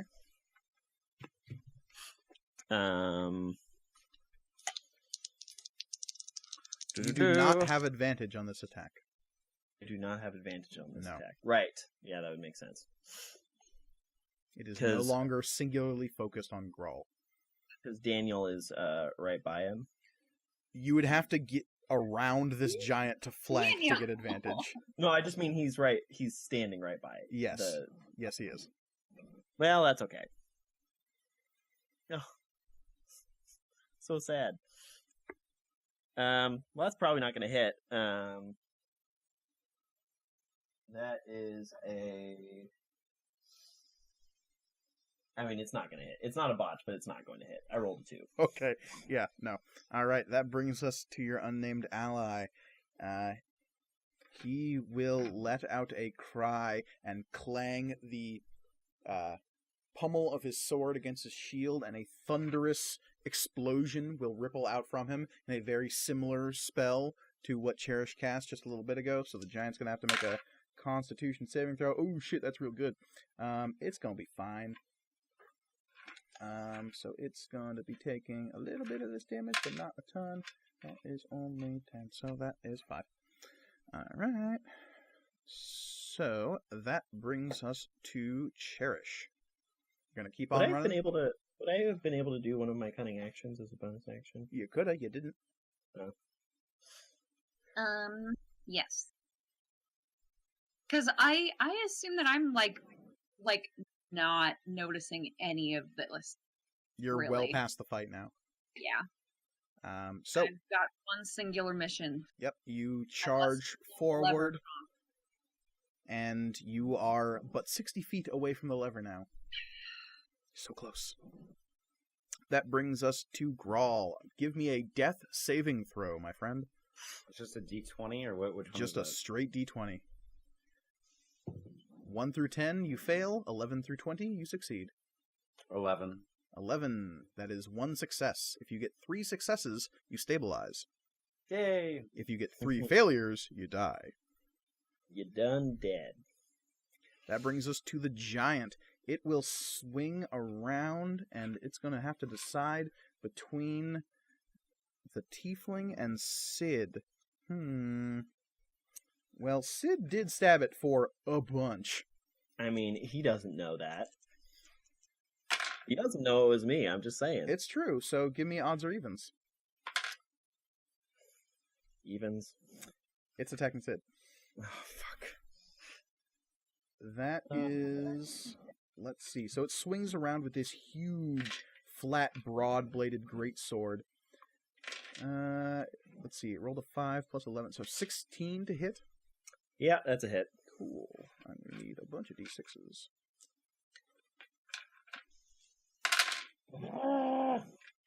What is your total health, by the way? Total health is 21. Cool. That is 17 damage. All right, I'm down. Cool. Sid goes down under this just boom, great sword. That brings us to Tirza. You are on top of Grawl. And you turn back briefly and you see Sid just go splaying underneath this great sword. And I think I go, Sid! And he goes, blah. So, I don't know exactly how lay on hands works. So you have a pool of healing energy that you can expend as an action. That pool is 5 times your character level. Yes. So I do know that. So if a character is unconscious, because he was so, like, the negative hit points don't No, count. you always heal from 0. Okay. Well, since I'm gonna have to split this between... fuck it. 15 points. To Gryffindor. To Grolfindor. Because I also have Cure Wounds, so I'll... All right. And I still have we all still have healing potions. Not I Sid don't and Cherish. Yeah, no, we gave our I healing- still have a healing Monster. potion. So, Grawl, you are back up to 15 and conscious. There's a... As you come to light, the first thing you see is Tirza standing over you, glowing with that blue-gray light. and I'm whispering weird shit about the storm. Spooky. That brings Yeah. us to Sid. Give me a death saving throw. Unless, Tirza, you would like to move at all. Yeah, no, I'm gonna hang out. Right Okay. here. I got a 7, so that's cool. First fail.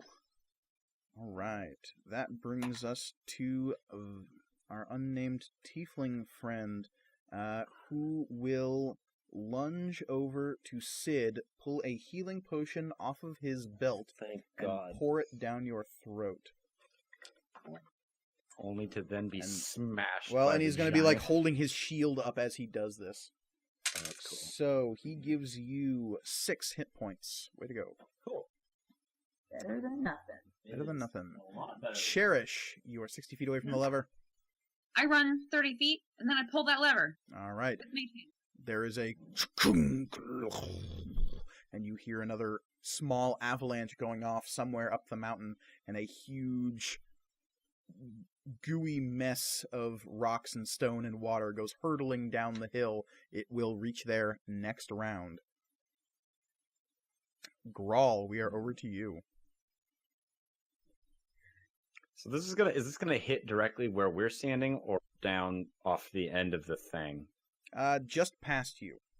Okay, so if we stay here, we'll be okay. Yes, How far away is Big Boy? about 30 feet.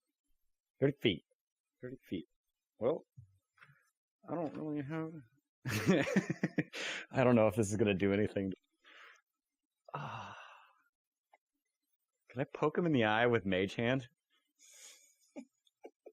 Sure. Will that get his attention to come over here? I'm sure it might. This is... Yeah.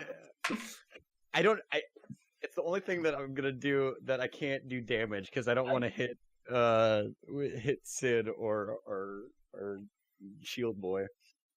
To be fair, the only reason you hit them was because A, you botched, and B, I rolled a 79 on my percentile. So, Yeah, like that's Well, fine. Let's go. Let's Eldritch Blast this guy. but I will say this much: the Eldritch Blast could miss, and it wouldn't notice it.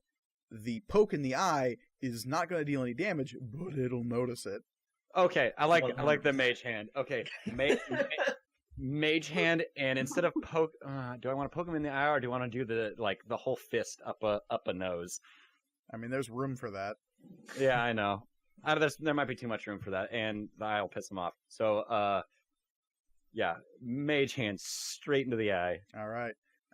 It'll let out a bellow and turn. Just it'll see the pale form of Grawl let out a roar, and roll forward with a shout. It will ignore Sid and the tiefling. Sid, you are currently on the ground, so your opportunity attack will be at disadvantage. Okay. But Valor gets one as well. Oh, that's pretty good. I rolled a 19 and an 18. Wow. Yeah. Cool. What are we looking at for damage? This is not a sneak attack, by the way. I figured as much.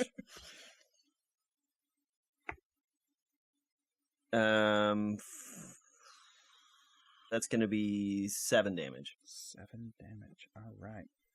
So, this thing goes hurtling past you towards Grawl. Tirza, you are standing next to Grawl where he is still laying, having just cast Mage Hand at this thing. And as this thing is charging forward, you can see just gobs and gobs of thick, gooey blood are pouring off of this thing. It seems as though about halfway towards you, it was probably dead, but sheer momentum and rage are carrying this thing forward in a blitzkrieg of angry giant. It is coming up over the two of you, and it stands its barrel chest in front of this sluice as it raises this greatsword to destroy both of you, as this huge fount of rocks and mud and water go and this huge explosion go hurtling into its chest, knocking it backwards into the canyon behind it. woohoo! And it Got it in one! It lets out a roar as that slowly peters and dies as it smashes into the bottom of the gully, its form way too big to actually fit into the crevasse, and just more and more water and soil and dirt just splatter across this thing, and its roar peters out into a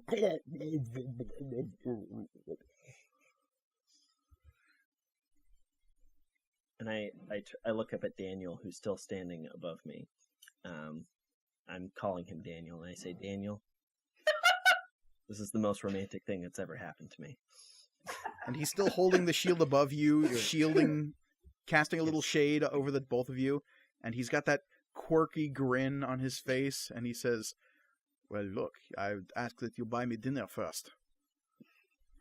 Well, never mind then. I warn you, I'm not a cheap date. Steal his own purse from him and then take him on a date.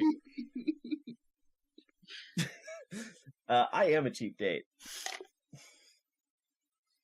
So he sheathes his sword and puts down a hand to grab yours, All right, I give him my hand.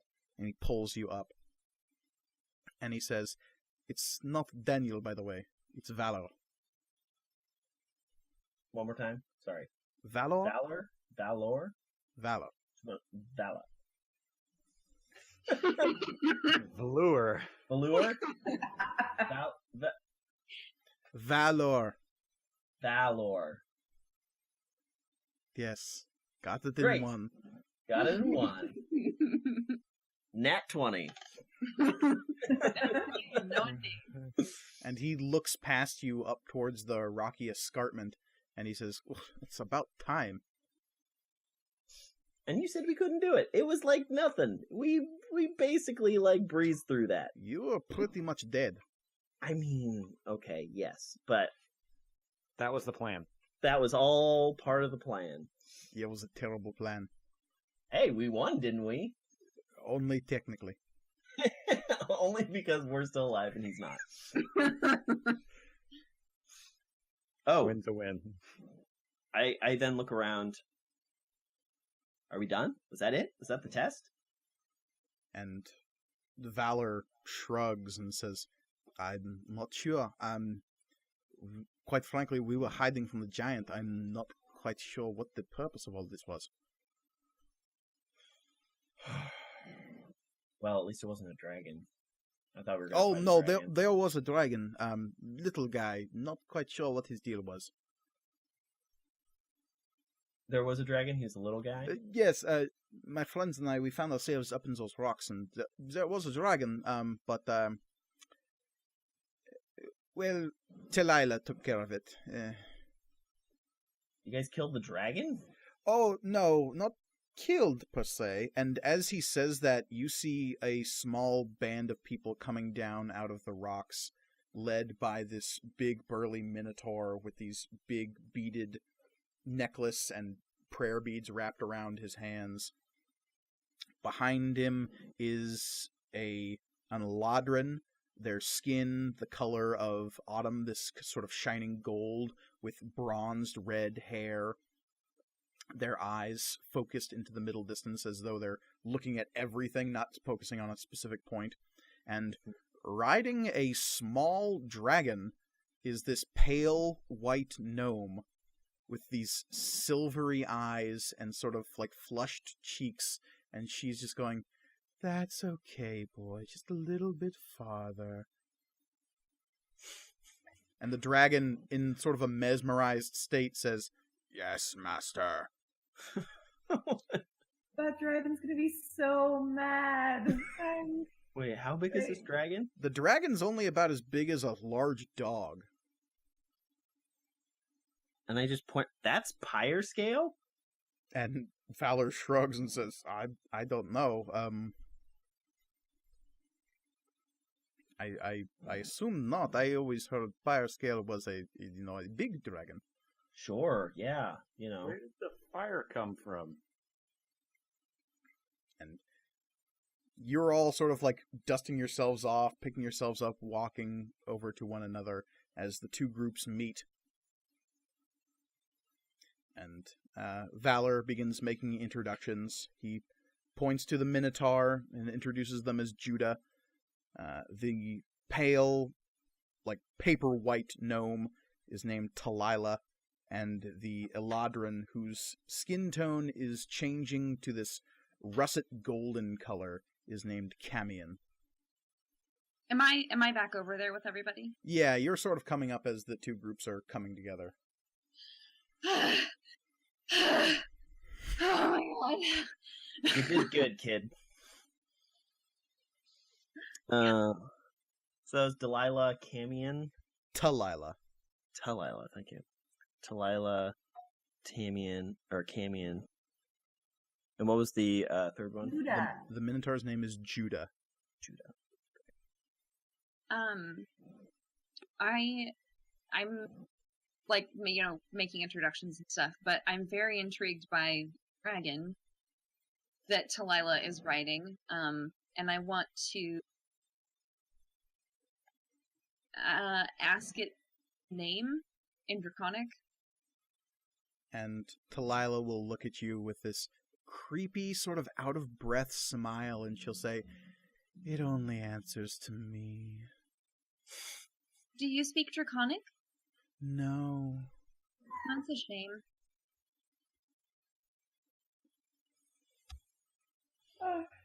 It's so weird. Alright. Well,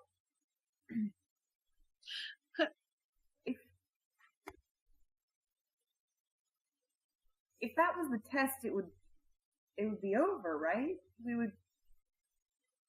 And the Minotaur shrugs and says, "I assume there's more than just beating a giant." Cool. Hey, Tirza, you want to heal me up then? We're not done? I'm like missing an arm apparently. I'm not. Gives you a little top off. We'll top off. Yeah. What's Little your parched. what are your hit points? I'm at 6. Okay. Yeah.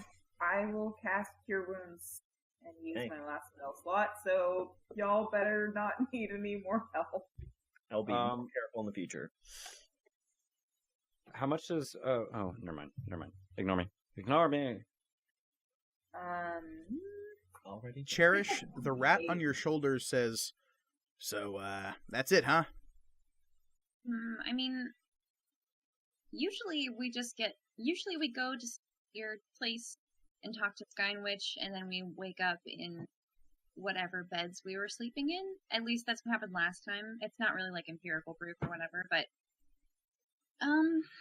it's weird that we're still here. Oh, yeah. And the rat gives a little, like, 6-armed shrug. I'm still very curious about this dragon, Talila. And Talila will say, "Yes, so was I." I mean, could you ask its name? Because if this is Pyre Scale, this is either amazing. Sorry, I lost the last bit of that. Oh, I say to her, because if this is Pyre Scale, this is big trouble. And she says, "What's your name, little guy?" And the dragon will say, in common, "I am Pyrescale, last son of Tiamat." Sid laughs. And again, it's just like dragon the size of a Great Dane. When I was growing up, I heard stories about the fearsome Pyrescale who ravaged these northern lands. This is Pyrescale? This is who everyone in Stormhaven fears? And Pyrescale says, "One day I will be the scourge of these lands. When I am grown, I shall rule this valley." And The baby! Talila will place a hand on its neck and say, "That's enough."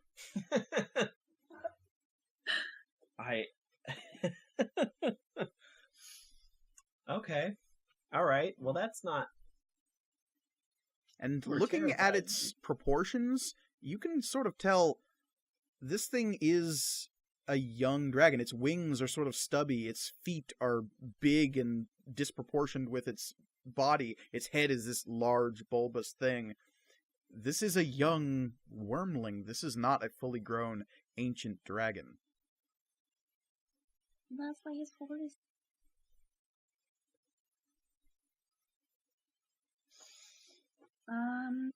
So what do we do now? Where'd the fire come from? I think we have to go back to the hole. And... I don't know. Blood sacrifice. Ways to get out of here. The fire's still going, right, Mike? Yeah. And it's completely surrounded us. We're trapped in this area. Yeah, that doesn't seem to be encroaching. That's part of the strange thing. Now that you're sort of paying attention to it, the fire's not getting any closer. Yeah. That fiend called it a box that we were trapped in. Right, His yeah. name is the Lesser. And the lesser nods and goes, "Yep." He is a fiend. You don't call me the Fiend. You're Tsitsi. sick.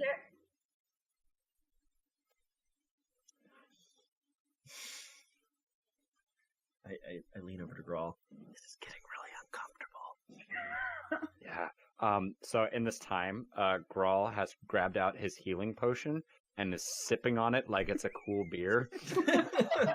Watching the short little like back and forth between the two of them. So I'm just gonna see here. 2, 6, 8. So I'm adding 8, which makes me back up to 25. Yay. That one's gone. Probably didn't need to do that, but oh well. So the Minotaur says, "So what now?" Camion never stops keeping an eye out on the surroundings. They seem incredibly intent on being alert and not being overtaken by anything by surprise, which is allowing the rest of you to maybe drop your guard a little bit and sort of focus on the problem. Talila seems extremely distracted by just stroking the scales on the back of the neck of this young wormling she has somehow entranced. You're still not entirely sure how that's possible. Yeah. Olivia, did you heal me or? I did. I sent you a message in the chat. It's for 7. Okay, gotcha.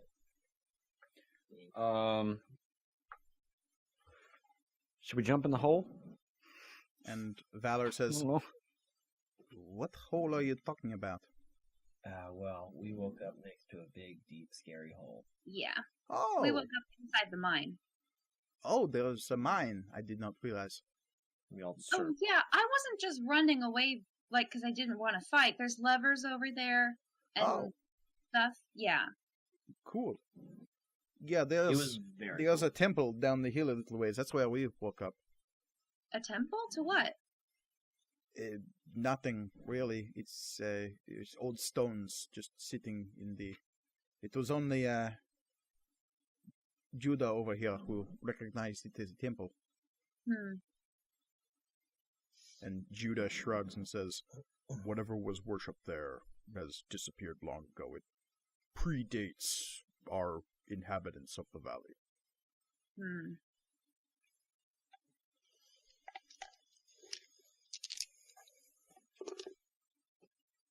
I turn to the. Oh, I can't remember the fiend's name. The lesser? Yes, the easiest name to remember ever. I turn to Lesser. It's like, any guidance, or you just? Hey man, I'm just here to watch. What is your interest in us exactly? Oh, I don't care about you. Well, then why are you here? And No, he not. points over to Cherish, whose shoulder he's sitting on, and says, we're here to watch her. And what's your interest in Cherish? I don't know, I'm just following orders. Boss told me we're coming to this place to go see the child, and I follow what the boss says. Is your boss here? Oh yeah, Where is your boss? just down that way a little bit, southeast. I told you this, right, when we met? Yeah, we were True, distracted by a yeah. giant. Yeah. Oh, right, Yeah. that thing. Yeah. Good job killing that thing, by the way. You know, Thank you. it was barely broke a sweat. Now, you kind of died there for a second, but yeah. Scotch. Yeah. Does your boss intend to harm Cherish? I don't know. Yeah, that would have been a good question to ask, Yeah, that's a good buddy. admittedly. I guess we go. Is that it way. is it telling the truth? Give me an insight check. I would like to make one as well. Sure. Well, I just nat 20s, so As No, far as I- you can tell, it is telling the truth. It Yeah. has not lied to you once.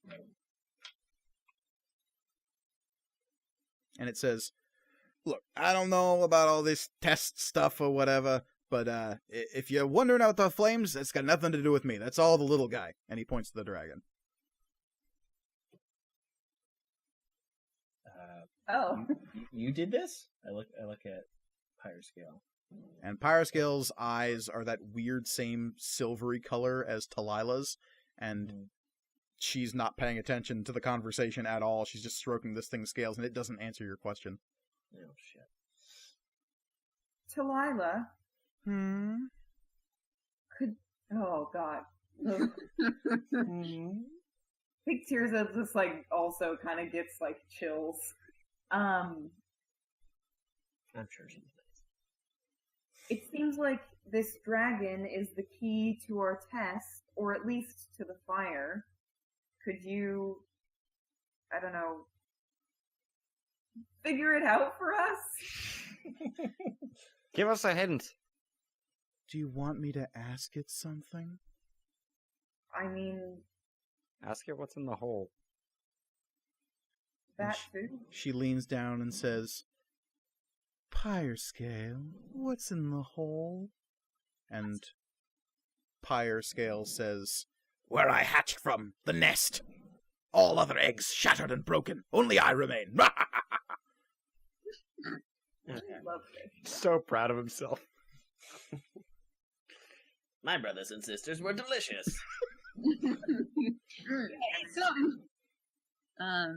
Scrambled sibling. Could you ask it to get rid of the fire? I don't know if dragons can. I don't know if you can unfire. And Talila, looks at you in sort of the same weird, creepy way she's been looking at Pyrescale, and she says, "You want the fire to go away? Seems weird from you." What does that mean? Exactly. You've been throwing around a lot of fire. I think you like it. I cast Firebolt twice, as far as you know. That's more than none. And Thunderbolt, Thunderwave once, and a Misty Step. Mm-hmm. And Mage Hand a couple of times. He forgot that one. And Valor says, "You were watching the whole time and you didn't help?" That's the other thing I was going to ask. It's like, where were these jerks? We fought a giant and they just chilled in the rock. And Talila says, "Did you want the dragon to get free?" Excuse me? Is it? And she's talking to Valor now, and Valor's like, "I didn't want the dragon free, but good lord." And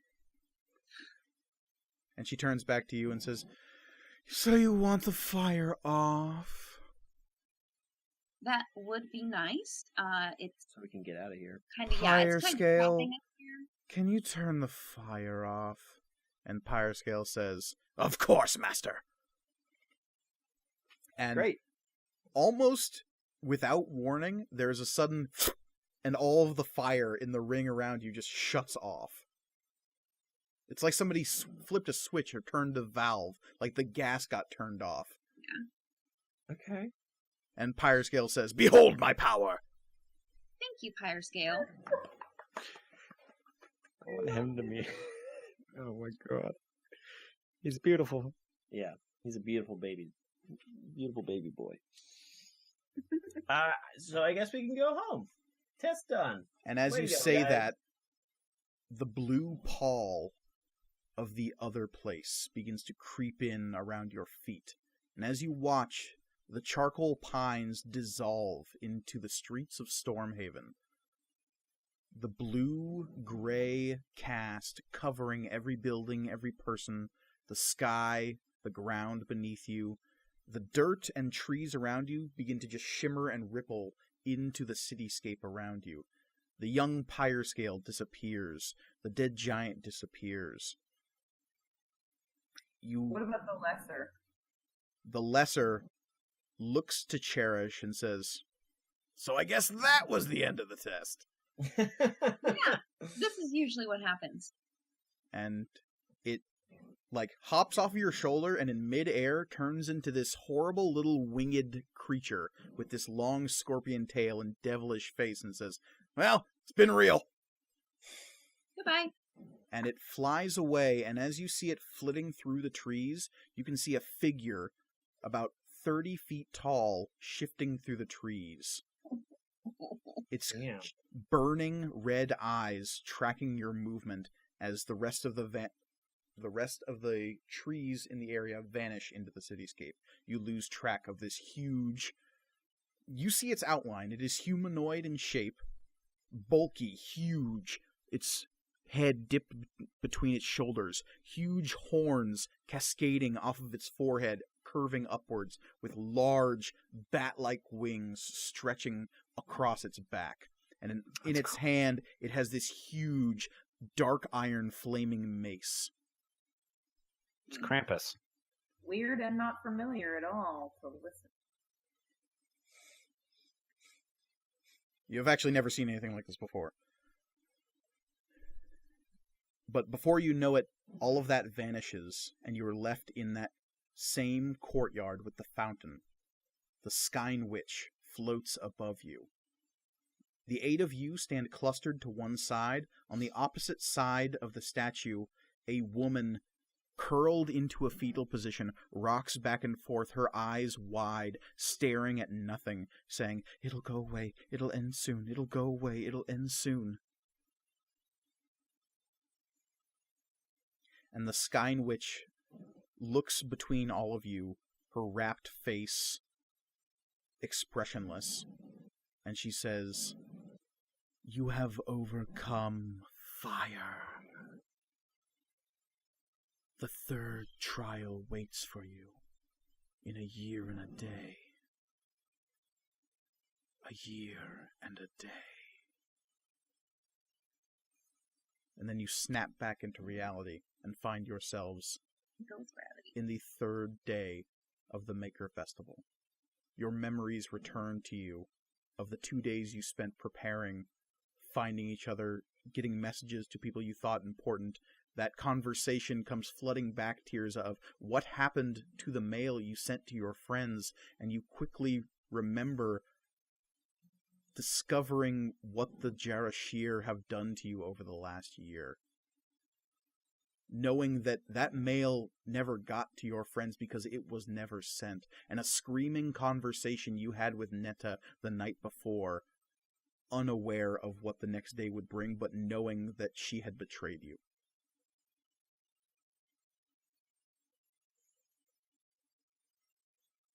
And I think we'll leave it there for this episode of Material Components. Yeah. All right, then. So thank you, all my players, for coming along on this journey with me. Is there anything we'd like to plug? Oh.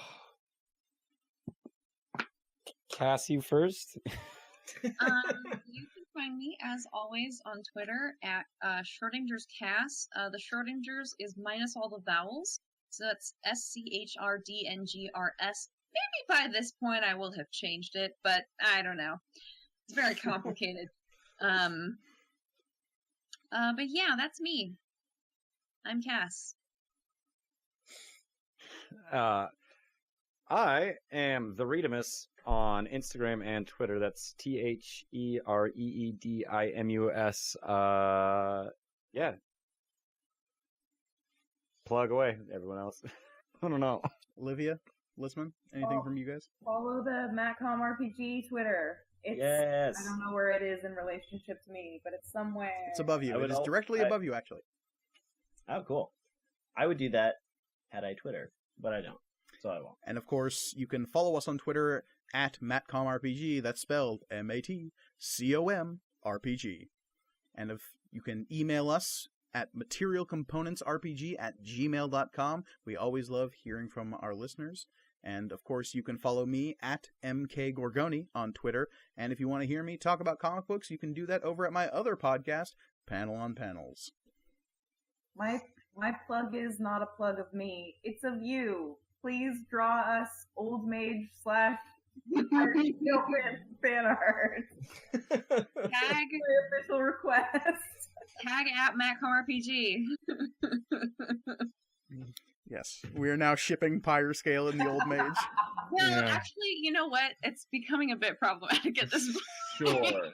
No, it's not. Very young. I don't think he's young anymore. Yeah.